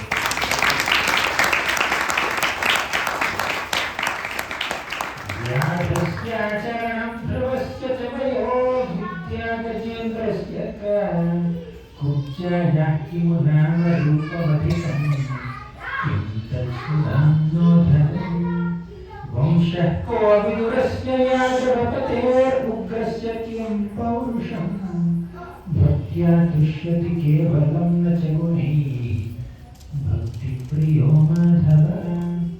వ్యాధస్య ఆచరణం, భక్తి మార్గంలో భగవంతుని మెప్పించాలి అంటే, భగవంతుడి యొక్క ప్రేమకి కరుణకి పాత్రలు కావాలి అంటే ఏం కావాలని మనకి ఏమన్నా పెద్ద ఆచార వ్యవహారాలు తెలుసుండాలా? కాదు. వ్యాధుడనే ఒక హంటర్, ఒక బోయేవాడికి ఏ ఆచారం తెలియదు. వ్యాధస్య ఆచరణం, వ్యాధుడికి ఆచారం తెలియదు. వయసు ఏమన్నా అర్హత?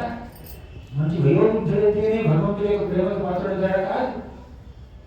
ధ్రువుడు వయసు అంతా 5 ఏళ్ల వరకు. వ్యాధస్య ఆచరణం ధ్రువస్య చ వయో విద్యాగజేంద్రస్య.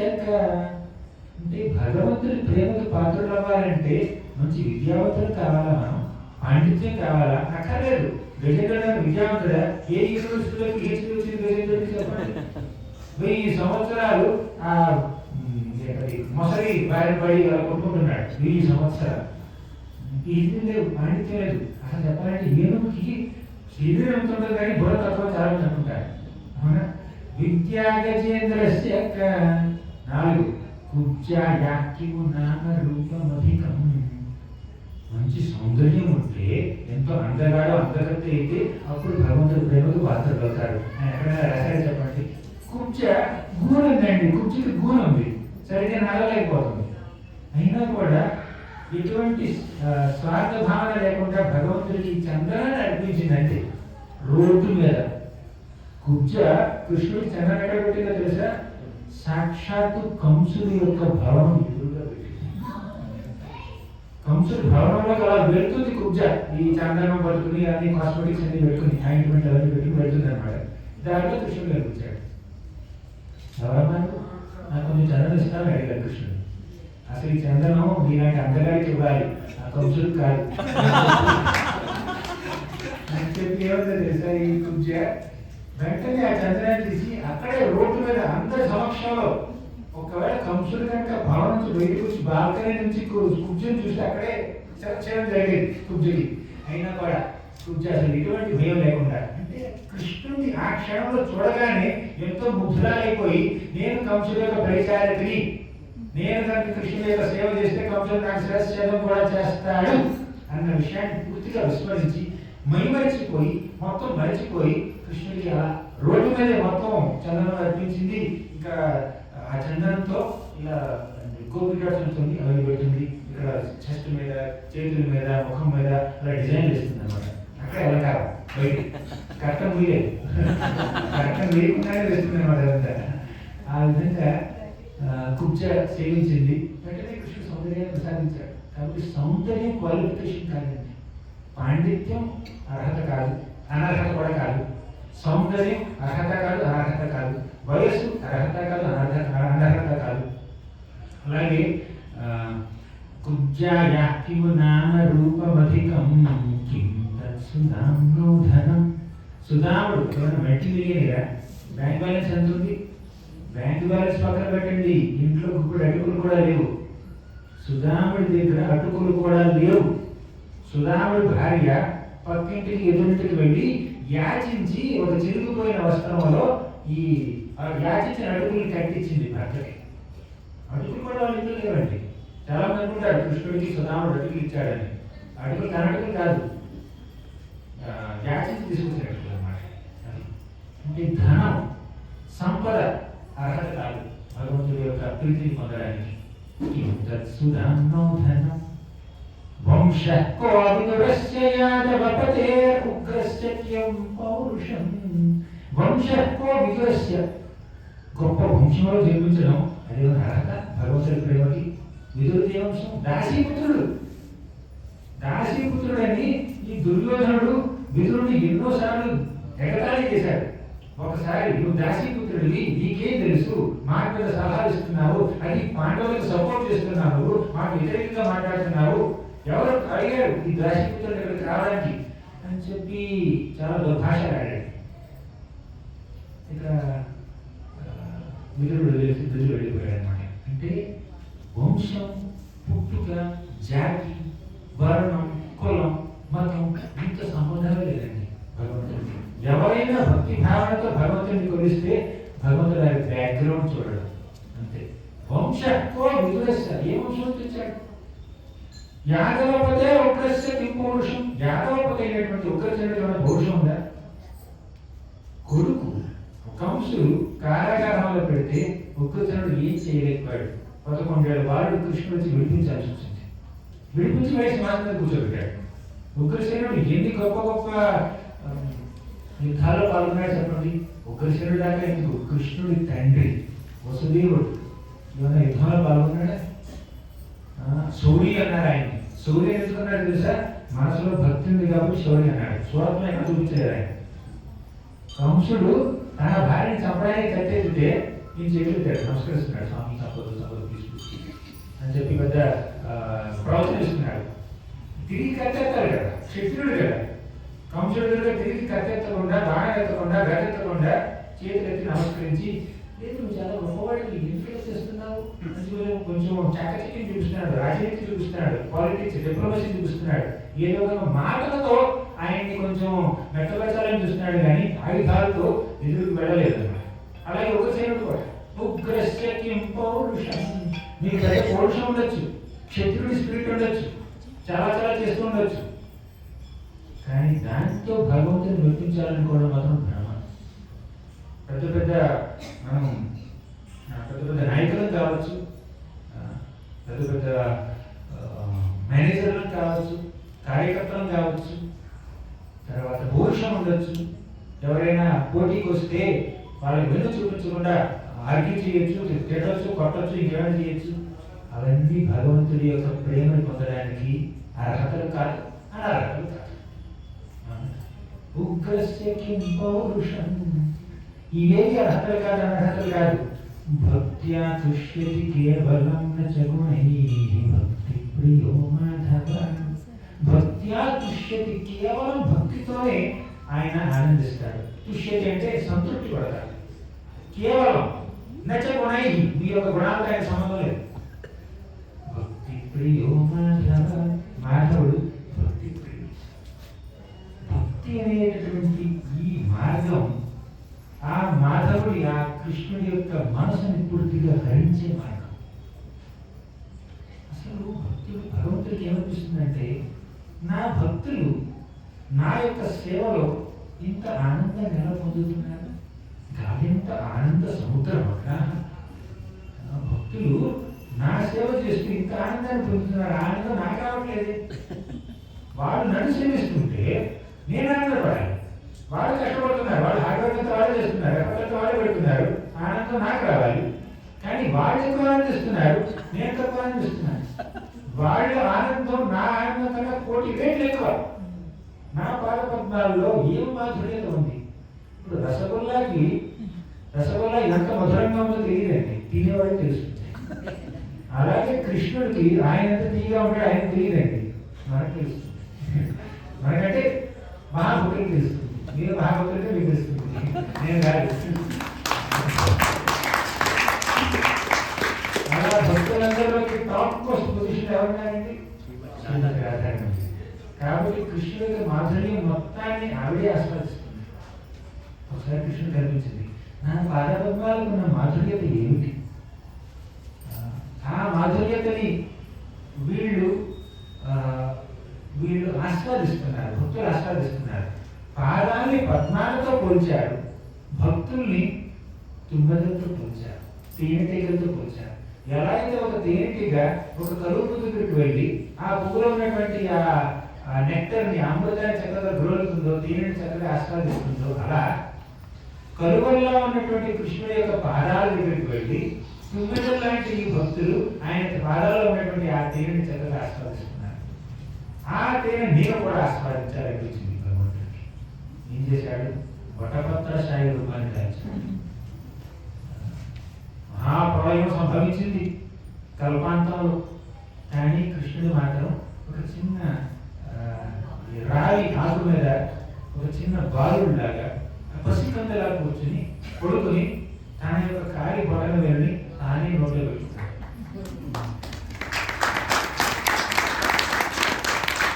ఎందుకు పెట్టుకున్నాడు?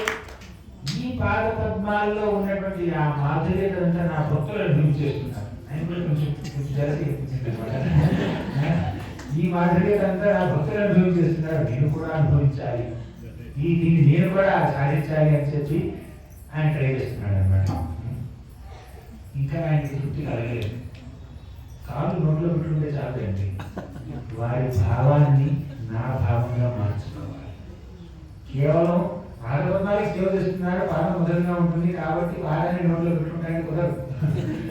మీరు కంప్యూటర్లో ఫైల్ ఎక్స్టెన్షన్ మార్చేస్తే కుదరదు. కంప్యూటర్ లాంగ్వేజ్ తెలిసిన వాడికి ఆ సాఫ్ట్వేర్ మీ దాంట్లో ఉండాలి. అర్థమైందా? సపోజ్ ఫోటోషాప్ ఫైల్ ఉందనుకోండి, దాన్ని .phd అని ఉంటుంది. మీ దగ్గర PhD లేదు, ఫోటోషాప్ లేదు, జేపీకి ఉంటుంది. జేపీ తీసి PhD పెట్టేశారు అనుకోండి, అంటే ఎక్స్టెన్షన్ మార్చినంత మాత్రం ఫైల్ మారిపోతుంది. తెలియని వాళ్ళు కంప్యూటర్ లాంగ్వేజ్ ఎంతో తెలుసు, కొంచెం కంప్యూటర్ వాళ్ళు ఉన్నారా వేరే అర్థం కొంచెం. ఎక్స్టెన్షన్ మార్చినంత మాత్రాన ఫైల్ ఆ రకంగా పనిచేయదు. ఆ సాఫ్ట్వేర్ దాంట్లో ఉండాలి. ఫోన్లో యాప్ లేదనుకోండి, మీరు ఓపెన్ చేయలేదు. అలాగే కేవలం కాళ్ళు నోట్లు పెట్టుకుంటే నేను వారి యొక్క ఆనందాన్ని నేను అనుభవించలేను. మీరు వారిగా మారాలి. వారి మనసులో ఉన్నటువంటి ఆ భక్తి సాఫ్ట్వేర్ని, ఆ భక్తి యాప్ని నా మనసులో ఇన్స్టాల్ చేసుకోవాలి. నా మనసులో నేను దేవుణ్ణి ఉన్నటువంటి ఆ భావనని కాసేపు పక్కన పెట్టాలి. ఓకేనా? ఆ తనలో ఉన్నటువంటి ఆ దైవత్వాన్ని వెరవలేడు. కానీ ఆ దైవత్వాన్ని కాస్త పక్కన పెట్టి నేను దేవుణ్ణి, నేను భోక్తని, నేను నియంతని, నేను భోక్త సర్వలోక మహేశ్వరుణ్ణి అన్నటువంటి ఆ భావాన్ని కాస్త పక్కన పెట్టి ఆయన నేను భక్తుని అన్న భావన స్వీకరించాడు. కృష్ణదాస అభిమానే ఆనంద సింధు కోటి బ్రహ్మ సుఖ నహే తారక ఏక బిందు. కృష్ణదాస అభిమానది ఆనంద సింధు. కృష్ణదాసుని అన్నటువంటి ఆ అభిమానం చూడండి, చాలా మంది ఉంటారు అభిమాన ధనుడు అంటుంటారు, అభిమానం అంటే వాడు అభిమానం అంటే ఏమిటి, వాడికి అహంకారం ఉందని, పొగరు ఉందని, కొవ్వు ఉందని అర్థం అన్నమాట. కానీ నిజమైన అభిమానం ఏంటో తెలుసా? కృష్ణదాస అభిమానే ఆనంద సింధు. నేను కృష్ణుడి దాసుని అనే అభిమానం ఉంటే అది నిజమైన అభిమానం. ఆ అభిమానం ఒక ఆనంద సింధు లాంటిది అనమాట. ఆనంద సాగరం.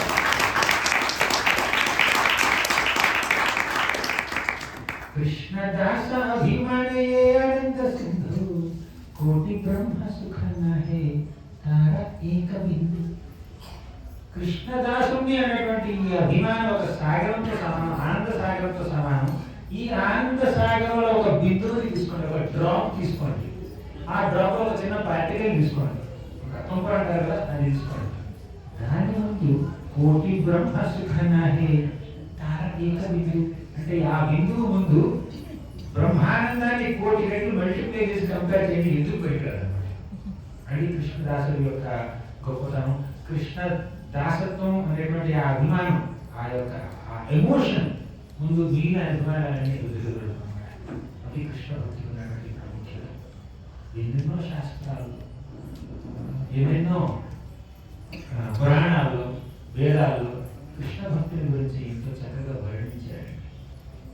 ఆ భక్తి మార్గంలో ఉన్నటువంటి ఆ ఆనందం, ఆ మాధుర్యత, ఆ సౌందర్యం ఇంకా ఈ మార్గంలోనూ లేదు. పైగా కృష్ణుని పొందించడం ఇంకా సులువు.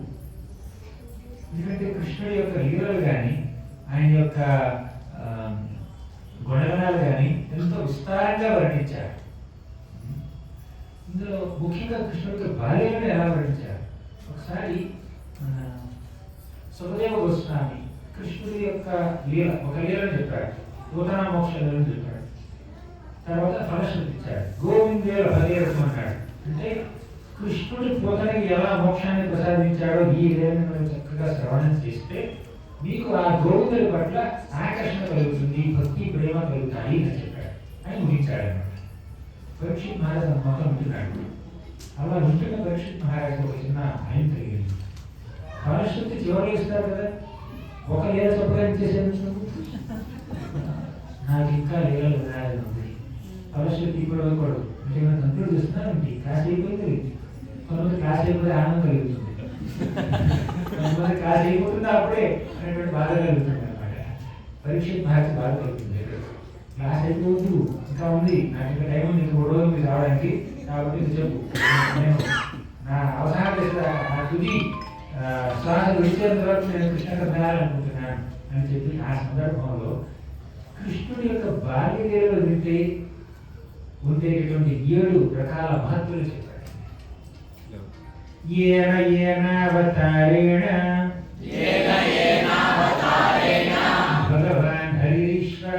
భగవాన్ హరీశ్వరః కరోతి కరణ రమ్యాణి మనోజ్ఞాని చ నః ప్రభో.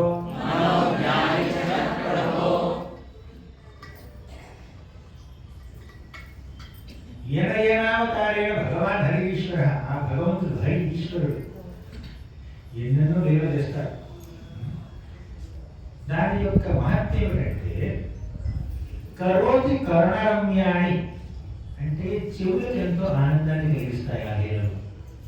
వాటి యొక్క శబ్దం ద్వారా, వాటి యొక్క పోయిటరీ కవిత్వం ద్వారా, ఆ లీలను ఎలా వర్ణించారో ఆ విధానం ద్వారా మనకి ఎంతో విలువగా ఉంటుంది, ఎంతో చక్కగా మన సుఖదేవ గోస్వామి ఈ లీలని వివరించారు. వ్యాసుడు రాశాడు అనమాట. అది కరోతి కరుణరమ్యాన్ని, చెవులకు ఎంతో వినసొంపుగా ఉంటుంది. అక్కడ తాగండి మనోజ్ఞాని చ నః ప్రభు, మనస్సును కూడా మెప్పిస్తుంది. కేవలం చెవులకి ఆనందాన్ని కలిగిస్తే చాలు. కొన్ని పాటలు ఉంటాయి, మెలడీ బాగుంటుంది, మ్యూజిక్ బాగుంటుంది, చెవికి ఆనందం కలుగుతుంది. మీరు కాస్త ఆ పాటలో మీనింగ్ చూస్తే దరిద్రంగా ఉంటుంది. కొన్ని పాటలు ఉంటాయి చక్కగా అర్థవంతంగా ఉంటాయి, కానీ మ్యూజిక్ మరీ దారుణంగా ఉంటుంది. కానీ భాగవతం అలా కాదు. కరోతి కరుణరమ్యాన్ని మనోజ్ఞానించిన ప్రభో, మనసుని వెప్పిస్తుంది, చెవులని వెప్పిస్తుంది. అసలు వ్యాసదేవుడి పోయిటరీ ఏమిటో తెలుసా? వ్యాస భగవానుడి యొక్క భాగవతంలో పోయిటరీ బెస్ట్ పోయిటరీ అన్నమాట. ఎంత చక్కటి శ్లోకాలు రాశాడు వ్యాసుడు. కృష్ణుడి యొక్క లీలల్ని కేవలం అలా వర్ణించడం మాత్రమే కాదండి, సరైన పదజాలాన్ని వాడి మరీ వర్ణించాడు. అందుకే కరోతి కరుణరమ్యాన్ని, ముఖ్యంగా ఆ శ్లోకాన్ని మీరు ఎంతో అర్థవంతంగా ఉన్నటువంటి ఆ శ్లోకాల్ని రాగయుక్తంగా మీరు కనుక పాడితే ఆ మాధుర్యతే వేరు. అందుకే కరోతి కరుణరమ్యాన్ని మనోజ్ఞానించ ప్రభు అన్నారు. రెండు ఎఫెక్ట్లు చూసాం మనం. కృష్ణుడి యొక్క బాల్యలీలలో అంటే కరోతి కరుణరమ్యాన్ని మనోజ్ఞానించిన ప్రభు, మనసును మెప్పిస్తాయి, చెవుల్ని మెప్పిస్తాయి. ఇంకా 3 ఎఫెక్ట్లు, మొత్తం 7 ఎఫెక్ట్లు ఉన్నాయండి. 7 తర్వాత తీసుకున్నది 5 కరోతి కరుణరమ్యాన్ని మనోజ్ఞానించిన ప్రభు యశృణ్వతోపైత్యరతిర్వితృష్ణ సత్వం చ శుద్ధ్యత్యచిరేణ పుంసః భక్తిర్హరో తత్పురుషే చ సఖ్యం తదేవ హరం వదమన్యసే చేత్. ఇంకొక చెప్తున్నారంటే మన పరీక్షిత్ మహారాజు, యత్ శృణ్వతో అపైతి అరతిర్వితృష్ణ. యత్ శృణ్వతో, కృష్ణుడి లీలల్ని వింటే ఏం జరుగుతుంది? అపైతి అరతిర్, రతి అంటే అట్రాక్షన్, అంటే భగవంతుడి యొక్క లీలల్ని వినడం పట్ల ఒక వ్యామోహం, ఒక అట్రాక్షన్, ఒక ఆకర్షణ కలుగుతున్నాం. అది రతి అంటే. అరతి అంటే ఆకర్షణ లేకపోవడం. అంటే కృష్ణుడి లీలల పట్ల, కృష్ణ కథ పట్ల ఆకర్షణ లేని వాళ్ళు వచ్చి క్లాసులో కూర్చోరండి. కానీ కృష్ణుడి లీలలు కాస్తన్నా వినడం జరిగితే వచ్చి క్లాసులో కూర్చుంటారు. ఓకే, అంటే మనలో ఉన్నటువంటి అరతిని, ఆ డిస్టేస్ట్ ని కృష్ణ కథ తొలగిస్తుంది అన్నమాట. ఓకేనా? అది అరతి. వితృష్ణ అంటే కొంతమంది క్లాసులో కూర్చుంటారు, అయినా కూడా ఎక్కడనమాట. అంటే క్లాసులో కూర్చున్నా కూడా వాళ్ళకి మధురంగా అనిపించట్లేదు. ఇప్పుడు చిన్న ఇది సామెత చెప్తాను, చిన్న స్టోరీ చెప్తానండి. నార్త్ ఇండియా వాళ్ళకి ఇడ్లీ పెట్టారనుకోండి, ఇది పెట్టదు అసలు. అలాగే సౌత్ ఇండియా వాళ్ళకి పరాటా ఉంటే అప్పుడు పెట్టదు. కాబట్టి నార్త్ ఇండియా వాళ్ళకి ఇడ్లీ కొంచెం కూడా గ్రహించలేరు. కానీ అంటే ఇడ్లీ తినట్లేదు వాళ్ళు, దాన్ని అరతి అంటారు. అరతి అంటే ఇడ్లీ తినాలి అన్నటువంటి కోరిక లేనే లేదు, అది అరతి. కానీ మీరు చెప్పారు ఇడ్లీ స్టీమ్డ్ ఫుడ్ చాలా ఈజీగా డైజెస్ట్ అవుతుంది. మా సౌత్ ఇండియాలో జనం కూడా ఇడ్లీ పెడతాము. ఇడ్లీ చట్నీ బాగుంటుంది, ఆ చట్నీ బాగుంటుంది, ఏదో తప్పండి ఇడ్లీని అడ్వర్టైజ్ చేయండి అనమాట. ఇడ్లీని అడ్వర్టైజ్ చేస్తే అప్పుడు ఒకసారి తినాలని అనిపిస్తుంది అనమాట. కూర్చున్నాడు, టైంలో ప్రారంభించాడు. తింటున్నా కూడా రుచించట్లేదు. ఇంపర్సనల్గా ఉంది, ఇందులో ఉప్పు లేదు, పంచదార లేదు, ఏమీ లేదు. నేను ఎలా తింటారు ఇది సౌత్ ఇండియా వాళ్ళు, దక్షిణ భారతదేశం వాళ్ళని నాకు అనిపిస్తుంటుంది అన్నమాట. అంటే తింటున్నా కూడా అది రుచించట్లేదు అనమాట. అది దాన్ని వితృష్ణ అంటారు. అరతి అంటే తినాలన్న కోరికే లేకపోవడం, వితృష్ణ అంటే తింటున్నా కూడా దాన్ని రుచించకపోవడం అన్నమాట. అలాగే కృష్ణ కథ కూడా వినాలి అన్న కోరిక ఉండదు కొంతమందిలో, కొంతమంది వింటున్నా కూడా దాన్ని ఆస్వాదించలేకపోతారు. ఈ 2 అనర్థాలండి. ఈ 2 అనర్థాలు పోవాలంటే మనం కృష్ణుడి బాల్య లీలను వినాలి.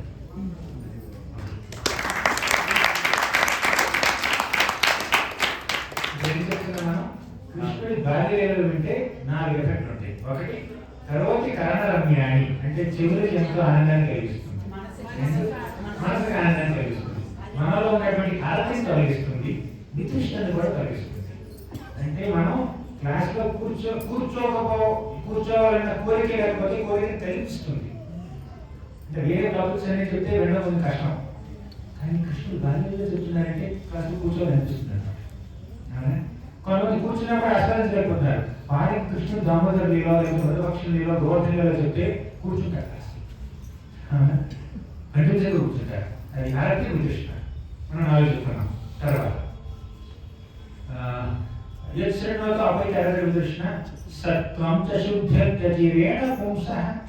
5వ ఎఫెక్ట్ ఏమిటంటే సత్వం చ శుద్ధ్యతి అచిరేణ అంటే మన మనస్సులో ఉన్నటువంటి మాలిన్యం పూర్తిగా తొలగిపోతుంది, చాలా తొందరగా తొలగిపోతుంది. అచిరేణ అంటే అచిర కాలంలోనే చాలా తక్కువ వ్యవధిలోనే సత్పంచ శుద్ధికి మనసు పవిత్రం అవుతుంది, శుద్ధం అవుతుంది. అది మనసుని పవిత్రం చేయడం అనేది అదే ఐదో. ఇక ఆరో ఎఫెక్ట్ తెలుసా? భక్తులు రావు, హరి పట్ల భక్తి కలుగుతుంది, హరి పట్ల ప్రేమ కలుగుతుంది. ఇక ఏడో ఎఫెక్ట్ ఏమిటంటే తత్పురుషేత సఖ్యం. చాలా ఇంపార్టెంట్ అండి. తత్పురుషేత సఖ్యం అంటే ఆ హరి యొక్క భక్తుల పట్ల స్నేహభావం కలుగుతుంది.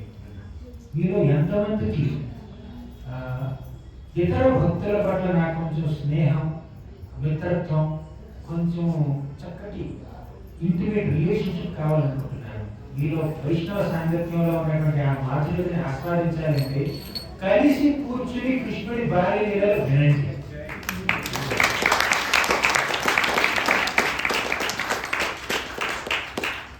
వైష్ణవ రిలేషన్షిప్స్ ని పెంచుకోవాలంటే కేవలం స్ట్రాటజీస్తో మీరు వాళ్ళకి గిఫ్ట్ ఇచ్చి మెప్పించడం దీంతోనే కాదండి. వాళ్ళకి నచ్చినటువంటి చెప్పడం అలా కాదు. మీరు భగవంతుడి యొక్క, కృష్ణుడి యొక్క బాల్య లీలని ఆ భక్తులతో పాటు చర్చిస్తే అప్పుడు మీరు ఉన్నటువంటి ఆ స్నేహం పెరుగుతుంది, ఆ సంబంధం, ఆ బాంధవ్యం గట్టిపడుతుంది. అంతేకాకుండా మీలో ఉన్నటువంటి ఆ స్నేహం, ఆ మాధుర్యత, ఆ రిలేషన్షిప్ స్పిరిచువల్ అవ్వాలి అంటే, ఆధ్యాత్మికంగా మారాలంటే, కేవలం భౌతికంగా కాదు. నేను తెలంగాణ, నీకు తెలంగాణ, ఫ్రెండ్స్, నీకు గులాబ్ జామున్ ఇష్టం, నాకు గులాబ్ జామున్ ఇష్టం, ఫ్రెండ్స్, నీకు గులాబ్ జామున్ ఇష్టం, నాకు గులాబ్ జామున్ ఇష్టం లేదు, నాకు గులాబ్ జామున్ ఇష్టం, నేను ఇస్తాను, అలా ఫ్రెండ్స్. అది అటువంటి ఫ్రెండ్షిప్ ఎక్కువ కాలం ఉండదండి. నిజమైన ఫ్రెండ్షిప్ ఏమిటంటే ఆ ఫ్రెండ్షిప్ మధ్యలో కృష్ణుడు కేంద్ర బిందువుగా ఉండాలి. కృష్ణుడిని, కృష్ణ కథని, కృష్ణ సేవని కేంద్ర బిందువుగా పెట్టినటువంటి ఆ సంబంధం, ఆ బాంధవ్యం, ఆ స్నేహం, ఆ మిత్రత్వం ఎప్పుడు నిలిచిపోతుంది.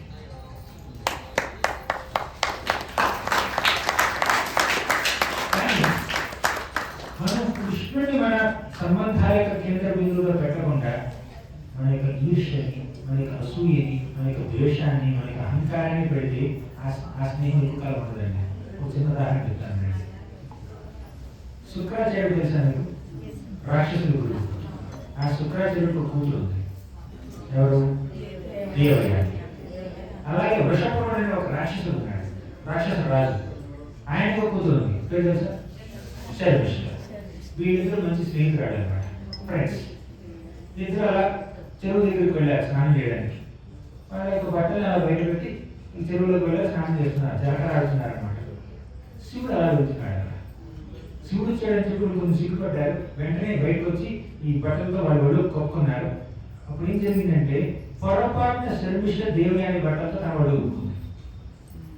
అప్పుడు దేవయాని కనిపించింది, నేను బ్రాహ్మణ స్త్రీ, నువ్వు నా బట్టలు పట్టుకుంటావా? నువ్వు క్షత్రియ కన్యలు, క్షత్రియులకి బ్రాహ్మణుల యొక్క వస్త్రాలని అంటుకుని వస్త్రాన్ని ధరించి అర్హత వచ్చింది. నువ్వు చాలా తక్కువ చేతవాడు, నేను బ్రాహ్మణ చేతవాడు. నీ తండ్రి ప్రతిరోజు నా తండ్రి పాదాల మీద పడతాడు, కాళ్ళ మీద పడితే నాకు ఆ తండ్రి ఆశీర్వదిస్తే ఆ ఆశీర్వాద బలంతో నీ తండ్రి బతుకుతున్నాడు.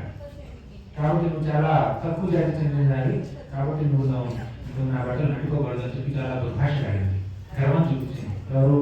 దేవయాని. శర్మిష్ఠ ఏమైనా తక్కువ? శర్మిష్ఠ ఏమాత్రం తగ్గలేదు. ఏంటంటే శర్మిష్ఠ ఏమంటే నీ తండ్రి నా తండ్రి ముందు చేయి చేసి యాచిస్తున్నాడు. నా తండ్రి ఇచ్చే దక్షిణతో, ఆ దయాభిక్షతో నీ తండ్రి అలా బ్రతుకుతున్నాడు. మేము అంటే మా క్షత్రియ జాతి మీ బ్రాహ్మణ జాతిని పోషించకపోతే మీకు ఇక దిక్కే లేదు అని చెప్పి తన గర్వాన్ని తను చూపించాడు అనమాట. అంటే వాళ్ళిద్దరు ఫ్రెండ్సే, కానీ మనసులో ఒక భావం ఉంది, నేను గొప్ప అన్న భావం ఉంది. ఒకరినొకరు గౌరవించుకుని ప్రేమించుకునేటటువంటి మనస్తత్వం లేదండి. నేను క్షత్రియాలని కాబట్టి క్షత్రియ కన్యని కాబట్టి నేను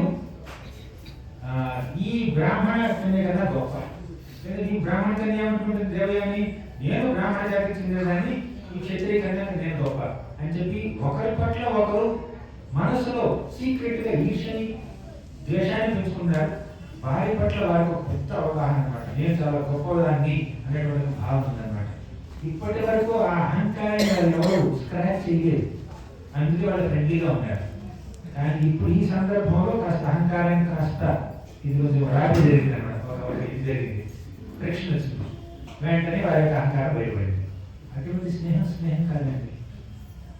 శ్రీకృష్ణుడి యొక్క లీలల్ని ముందున ఈ బాల్య లీలని మనం చర్చించుకున్నాం అనుకోండి, ఆ చర్చ ద్వారా మన మనసులో దగ్గరే అనుకోండి, అటువంటి సంబంధం, అటువంటి బాంధవ్యం భగవంతుడికి ప్రీతి కలిగిస్తుంది. ఈ భక్తి మార్గంలో శ్రవణ కీర్తనాలు అత్యంత ఉత్తమమైనటువంటి బేసిక్ మార్గాలు అన్నమాట. అందులో కృష్ణుడి యొక్క బాల్య లీలని వింటే అప్పుడు మనం భగవంతుడికి దగ్గర ఉండడమే కాదండి, మనం ఒకరికొకరు దగ్గర అవుతూ భగవంతుడి దగ్గర అవుతాం. ఇప్పుడు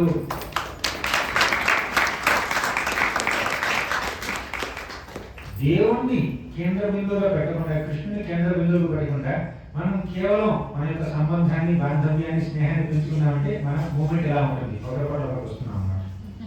ఏదో క్లాష్ రాగానే మనం విడిపోతాం కూడా, ఇలా ఉంటుంది మన మూమెంట్. నాకు భక్తులు అక్కర్లేదు, నేను దేవుడి దగ్గర ఇలా ఉంటుంది మూమెంట్. మన ఈ హారిజాంటల్ మూమెంట్, వెర్టికల్ మూమెంట్ అవసరం కాదు, అడ్డంగా నిలువుగానే కాదు ప్రయాణించడం, అడ్డంగా నిలువుగా రెండుగా ప్రయాణించాలన్నమాట. అంటే భక్తులకు దగ్గర అవుతూ ఏమంటారు, కలిసిమెలిసి భగవంతుడికి దగ్గర అవ్వాలి. ఇలా ఇలా ఉంటుంది మన మూమెంట్. ఇలా కాదు, ఇలా కాదు.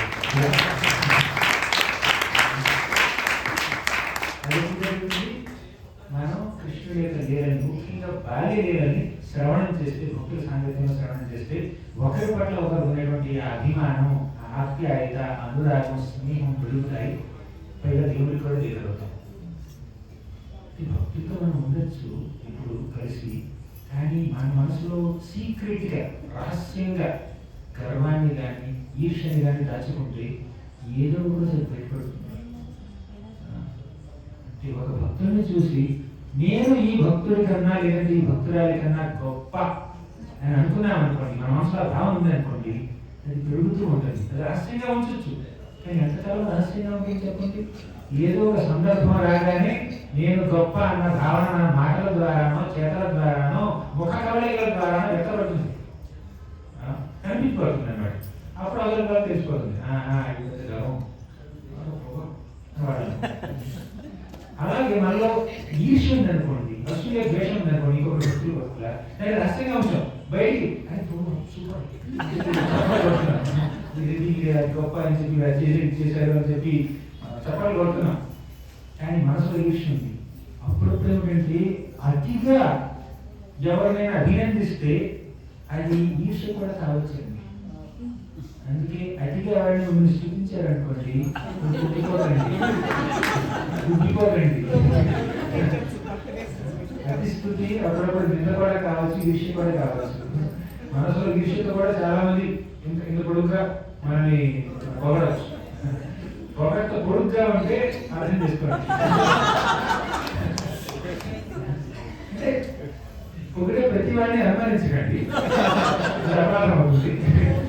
కానీ పొగట్టు పొందుకోవాలనుకోండి, అది ఇంకా ప్రాబ్లం అవుతుంది అన్నమాట. కాబట్టి మనకు కొంచెం పరిపక్వత ఉంటే మన ఎదుటి వారి మనసులో ఏమో కాస్త పుస్తకం గ్రహించగలుగుతాం. సరే, అది గ్రహించలేకపోయినా ఎదుటి వారి పట్ల మనం ఎటువంటి ఈర్ష్య, ద్వేషం పెంచుకోకుండా కేవలం అభినందించాలి.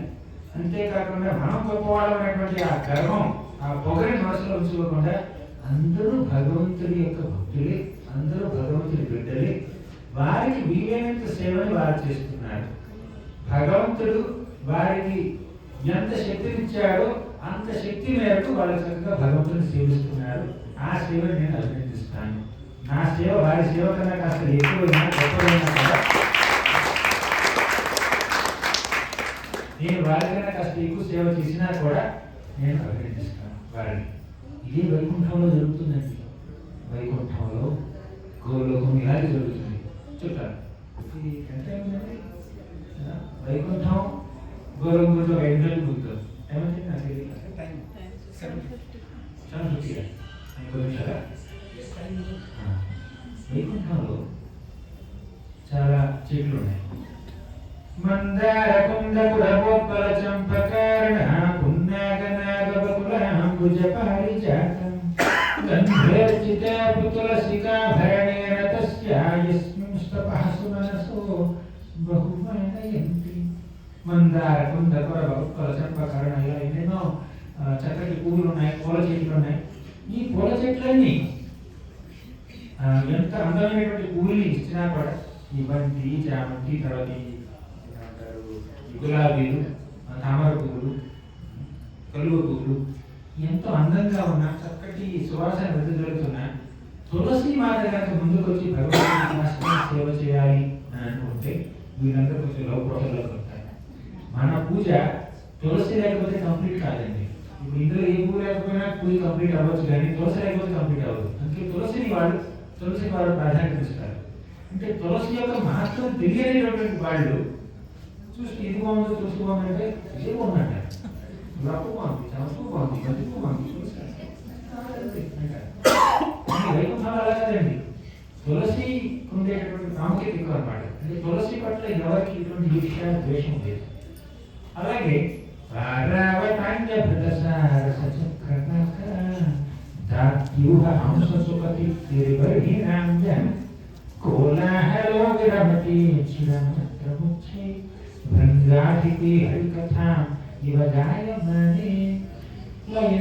ఎన్నెన్నో పక్షులు ఉంటాయి. పారావత, అన్యప్రత, సారస, చక్రవక, ఈ చిలుకలు కానీ, కామచిలుకలు, తర్వాత నెమళ్ళు, కోకిలలు ఎంతో చక్కగా భగవంతుడి యొక్క లీలని ధ్యానం చేస్తున్నాయి. ఎంతో చక్కగా ధ్యానం చేస్తున్నాయి. అయినా కూడా ఒక బృందం, ఒక చిన్న తుమ్మెద వచ్చి అని హరికథాం యువగాయమా అని హరికథని గానం చేయడానికి ప్రయత్నిస్తుంది. ఆ బృందం చేసేటటువంటి ఆ సౌండ్, అనే సౌండ్ హరికథలా అనిపిస్తుంది. అది హరికథ కాదు, హరికథాం ఇవ. హరికథలా అనిపించినంత మాత్రాన్ని వీళ్ళ కోలాహలం మొత్తానికి కాస్త విరామం తెలిపి వీళ్ళందరూ రూపకం చేస్తారు. నన్ను ప్రోత్సహిస్తారనమాట. అంటే ఒక చిన్న బృందం కూడా భగవంతుని సేవించాలి, భగవంతుని కీర్తించాలని కాస్త పుష్ట అటెంప్ట్ చేసినా కూడా దానికి కావాల్సిన ఎంకరేజ్మెంట్, ప్రోత్సాహం లభిస్తుందండి. ఒక భక్తుడు చిన్న సేవ చేయాలన్నా కూడా ఆ భక్తుడికి ప్రోత్సాహం ఇవ్వలేదనుకోండి, ఆ భక్తుల సాంగత్యంలో ఉన్నటువంటి భక్తులు ఆ భక్తుడికి కాస్త పుష్ట ప్రోత్సాహం ఇవ్వలేదనుకోండి, భగవంతుడి మనసుకు నొప్పి కలుగుతుంది. భగవంతుడి మనసును నొప్పించకూడదు. చిన్న సేవ చేసినా, పెద్ద సేవ చేసినా, 10 రూపాయలు ఇచ్చినా, 10,000 ఇచ్చినా, 10 లక్షలు ఇచ్చినా, 10 కోట్లు ఇచ్చినా, నిస్వార్థ భావంతో ఇస్తే, సేవాభావంతో ఇస్తే, ప్రేమతో ఇస్తే భగవంతుడు మెచ్చుకుంటాడు. భక్తులు మెచ్చుకోకూడదు. ఇప్పుడు వైకుంఠం గురించి కష్టపుస్తూ చెప్పాను నేను. ఇప్పుడు గోలోకం గురించి ఒక మాట చెప్తాను. గోలోకంలో శ్రీమతి రాధారాణిని ఒక చక్కటి భక్తి లతగా పోల్చారండి. శ్రీమతి రాధారాణి భక్తి లత. భక్తి అనేటువంటి ఒక డివోషనల్ క్రీపర్ అన్నమాట. గోపికలు ఉన్నటువంటి లలిత, విశాఖ వీళ్ళందరూ ఈ గోపికలు. ఆ గోపికల్ని ఆ లతకు ఉన్నటువంటి పువ్వులతో, ఆకులతో, పళ్ళతో పోల్చారు. శ్రీమతి రాధారాణి లత క్రీపర్. ఈ గోపికలందరూ ఈ ఆకులు, పువ్వులు అన్నమాట. అలా ఉన్నటువంటి ఆకులు, పువ్వులు. లత పెరగాలి అంటే, లతకి పోషణ కావాలంటే ఏం చేయాలి? నీళ్ళు వేయాలి, నీళ్ళు పోయాలి. ఆ నీళ్ళు ఎవరు తెలుసా? కృష్ణుడి యొక్క లీలలు. కృష్ణలీలలు. ఈ కృష్ణలీలలు అనేటువంటి ఈ నీరు లత మీద పడితే అప్పుడు లత చక్కగా పెరుగుతుంది అన్నమాట. అంటే శ్రీమతి రాధారాణి కృష్ణుడితో లీలలు చేస్తూ ఉంటే అప్పుడు ఈ గోపికలకి ఆటోమేటిక్గా ఆనందం వచ్చేస్తుంది. అంటే గోపికల యొక్క ఆనందం ఏమిటి తెలుసా? శ్రీమతి రాధారాణికి ఆవిడ కృష్ణుడికి చేసే సేవలో సహకరించడం. శ్రీమతి రాధారాణి కృష్ణుడిని సేవిస్తుంది, ఆవిడ ఆయనకు చేసే సేవలో మేము సహకారాన్ని అందించాలి, అందులోనే అనుభవం పొందుతాము అని గోపికలందరూ అనుకుంటారు. కానీ రాధారాణి మనస్తత్వం ఏమిటి తెలుసా? ఏదో ఒక నెపంతో ఈ గోపికలందరినీ కృష్ణుడి దగ్గరికి తీసుకెళ్ళాలి, వాళ్ళే కృష్ణుడికి స్వయంగా సేవ చేసే భాగ్యాన్ని, అదృష్టాన్ని వారికి ప్రసాదించాలి. నేను లోపలనే ప్రయత్నం చేస్తాను. అంటే రాధారాణి వారిని ప్రోత్సహిస్తుంది, వారికి సహకరిస్తుంది, వారికి అసిస్ట్ చేస్తుంది. అలాగే గోపికలు కూడా రాధారాణి నువ్వు సేవ చేయి, మేము మీ వెనకాల ఉంటాం, మేము వెనకాల నడిపిస్తాం, మీకు మీకేమైనా అసిస్టెన్స్ కావాలని పిలుస్తామని అంటుంటాం. అప్పుడు మనం కూడా అంటుంటాం, మనకు ఆ సేవ మీద పెద్ద ఇంట్రెస్ట్ లేదనుకోండి, నువ్వు చేయి,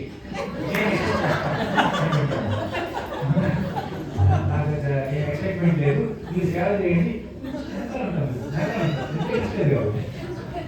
కానీ అక్కడ రాధారెడ్డి గ్రూపుకి ఇంట్రెస్ట్ లేకపోవడం వల్ల ఒకరికొకరు ప్రోత్సహించుకోవట్లేదు వాళ్ళు. మనం ప్రోత్సాహం అవకాశం ఇవ్వాలనుకుంటున్నారు అనమాట. అంటే ప్రోత్సాహం ఇప్పిస్తాం, మనం మనకి ఇంట్రెస్ట్ లేదో ప్రోత్సహిస్తాం. ఇంట్రెస్ట్ లేదా ఎంకరేజ్ చేయి, అందరూ ఎంకరేజ్ చేయి. ఇంట్రెస్ట్ ఉందా ఎవరు దిగులు కూడా రాదు. ఈ సేవ నాదే ప్రాసెస్నెస్ అనమాట. ఈ సేవ నాది, ఈ సేవ దరిదాపుల్లో కూడా ఎవరు రాకపోతుంది. అది ఇంకొంత అలా ఉంటారు అనమాట.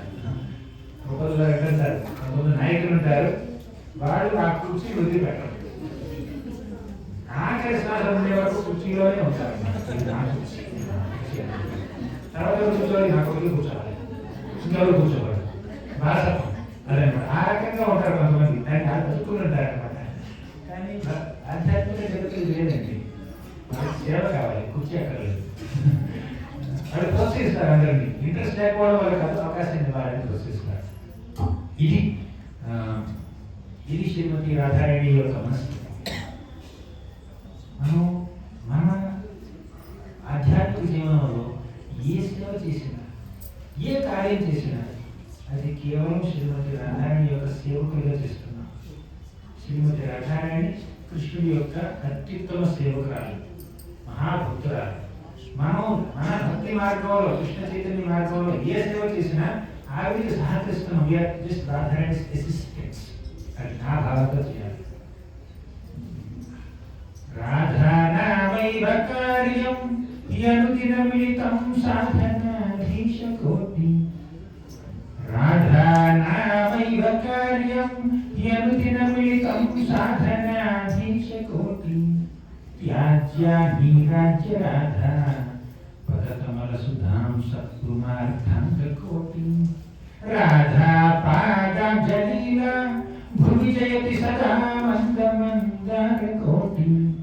శ్రీరాధా కింకరీణాం లుఠతి చరణయోరద్భుతా సిద్ధి కోటి అని ప్రబోధానంద సరస్వతి శ్రీమతి రాధారాణికి ఆవిడ భక్తులు చేసే సేవను చక్కగా వర్ణించారు. రాధానామైవ కార్యం యనుదిన మిళితం సాధనాధీశ కోటి. అంటే ఏమిటి తెలుసా? మనం ప్రతిరోజు హరే కృష్ణ మహామంత్రాన్ని జపిస్తున్నాం. అందులో సగం మంత్రంలో శ్రీమతి రాధారాణి ఉంది. హరే హరే హరే అంటే రాధే రాధే రాధే అన్నట్టు. అంటే మంత్రాన్ని మార్చండి, అంటే అక్కడ రాధారాణి అడ్రస్ చేస్తున్నట్టు అనమాట. రాధానామైవ కార్యం యనుదిన మిళితం సాధనాధీశ కోటి. త్యాజ్య అంటే మనం ఎన్నెన్నో రకాల సాధనలు చేయవచ్చు.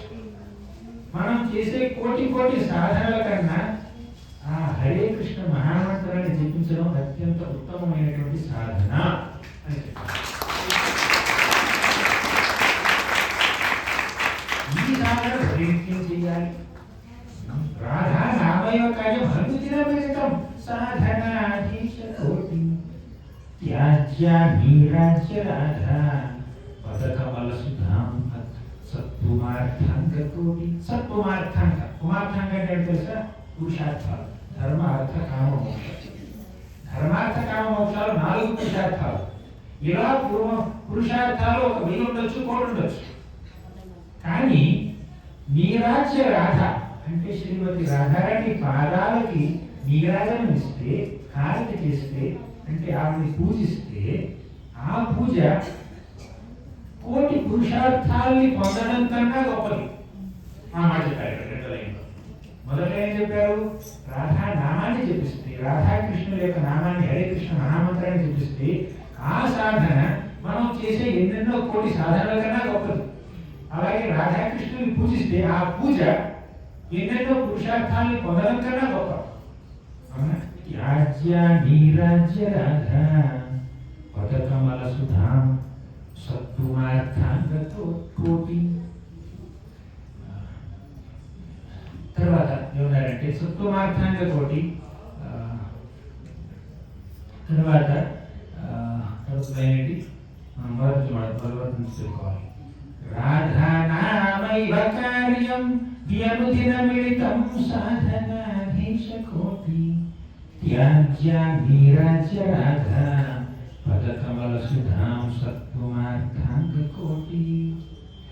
శ్రీరాధా కింకరీణ, మనం చేసేటటువంటి ఏ సాధన అయినా కూడా శ్రీమతి రాధారాణి యొక్క కింకరుడిగా, అంటే ఆవిడ యొక్క సేవకులుగా చేయాలి.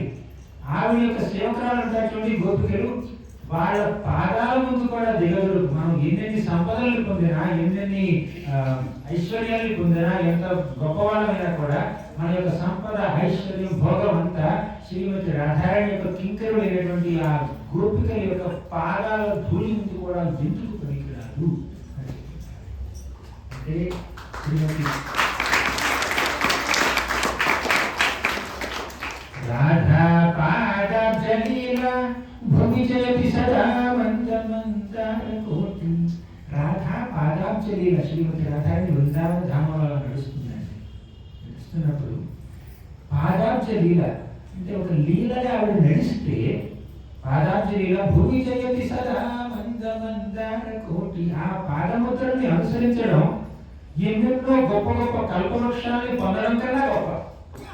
ఇంట్లో పెరట్లో కల్పవృక్షం ఉందనుకోండి, ఏం కావాలంటే అది వస్తుంది. మీకేంటి ఇడ్లీ కావాలా, సాంబార్ కావాలా, లేకపోతే ఐఫోన్ కావాలా, లేదా కారు కావాలా, లేదా బంగ్లా కావాలా, మేడ కావాలా, ఏం కావాలంటే అది కల్పవృక్షం వస్తుంది. అలా మీ పెరట్లో కోటి కల్పవృక్షాలు ఉన్నాయి అనుకున్నాం. పెరట్లో కోటి కల్పవృక్షాలు ఉంటే ఎంత అదృష్టమో, అంత అదృష్టం కన్నా గొప్ప అదృష్టం శ్రీమతి రాధారాణి పాదాల యొక్క అడుగుజాడలో నడవడం.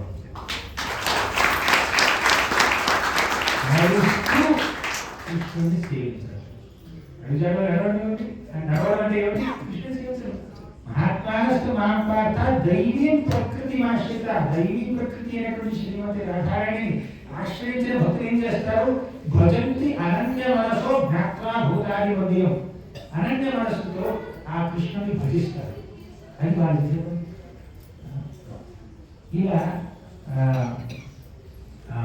ఇలా రాధాకృష్ణుల యొక్క పూజ గురించి, వారి యొక్క భక్తి మార్గాన్ని గురించి ఆచార్యులు ఎంతో గొప్పగా చెప్పారు.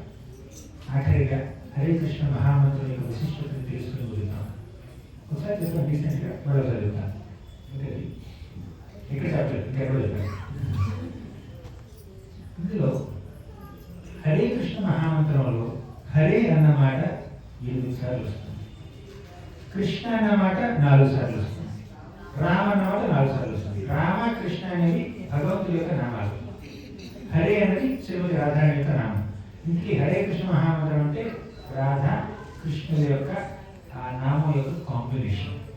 వారి నామాలే ఉంది హరే కృష్ణ మహామంత్రం. శ్రీమతి రాధారాణి యొక్క నామం యొక్క విశిష్టత ఏమిటంటే రాధా నామైవ కార్యం యనుదినమితం సాధనాధీశ కోటి. ఇంకో శ్లోకం చెప్పారంటే రాధారాణి యొక్క నామం అమృతంతో సమానం. అమృతం ఎంత తీయగా ఉంటుందో రాధారాణి నామం కూడా అంత తీయగా ఉంటుంది. హరే అన్నమాట, హరే అనగానే అమృతం తాగినట్టు అన్నమాట. కృష్ణ అనగానే ఏం తాగినట్టు? కండెన్స్డ్ నెక్టర్, అంటే ఆ పాలు. ఇప్పుడు పాలని పూర్తిగా కండెన్స్ చేస్తే రబడి అంటారు దాన్ని. ఆంధ్రలో పాపులర్ తెలియదు మనకి, రబడి అంటారు. బాసుంది. కృష్ణుడి యొక్క నామం బాసుంది, రాధారాణి యొక్క నామం అమృతం. అమృతాన్ని బాసుందని కలిపారు అనుకోండి, అది కాంబినేషన్, సపరేట్ ఖీర్ అన్నమాట. అది చల్లగా ఉంటే ఇంకా బాగుంటుంది. బాసుంది చేసిన తర్వాత కింద ఐస్లో కలబడతారు, ఐస్లో చల్లబడతారు చూడండి. అలా ఈ రాధారాణి యొక్క నామం అమృతం, కృష్ణుడి యొక్క నామం బాసుంది, రెండు కలిపారు. ఆ కాంబినేషన్ కి మీ ఉత్సాహము అనే కాస్త ఐస్ మంచుని జత కలిపారనుకోండి, అప్పుడు అలా అలా ఫామ్ అయినటువంటి ఆ ఖీర్, ఆ పాయసం మీ యొక్క దాహాన్ని తీరుస్తుంది, మీ యొక్క ఆకలిని తీరుస్తుంది.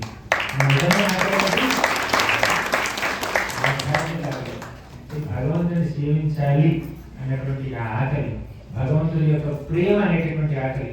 మనకి తినడానికి ఫుడ్ ఉండొచ్చు, కానీ భగవంతుడి యొక్క ప్రేమ మనకి లేకపోతే, అంటే ఆయన మనకు ప్రేమిస్తున్నాడు, కానీ మనకి ఆయన పట్ల ప్రేమ లేకపోతే మనకన్నా పేదవాళ్ళు ఇంకొకరు లేరండి. ఆ పేదరికాన్ని పటాపంచే చేయాలి అంటే ఈ ద్రవాన్ని తాగాలి, ఈ కీర్ని తాగాలి అన్నమాట. మనం ఉత్సాహంతో హరే కృష్ణ మహామంత్రాన్ని జపిస్తే మనలో ఉన్నటువంటి ఆధ్యాత్మిక దప్పిక, ఆధ్యాత్మిక ఆకలి తొలగిపోతుంది. కృష్ణుడి యొక్క ప్రేమ మనకి లభిస్తుంది అన్నమాట. మనం కృష్ణుని ప్రేమించగలుగుతాం. ఈ విధంగా హరే కృష్ణ మహామంత్రాన్ని జపిద్దాం, భగవంతుడి యొక్క లీలను విందాం, భక్తి మార్గం యొక్క విశిష్టతని అర్థం చేసుకుని ఆచరించి నలుగురికి స్ఫూర్తినిద్దాం. ఇక్కడ తొలగిస్తున్నాను.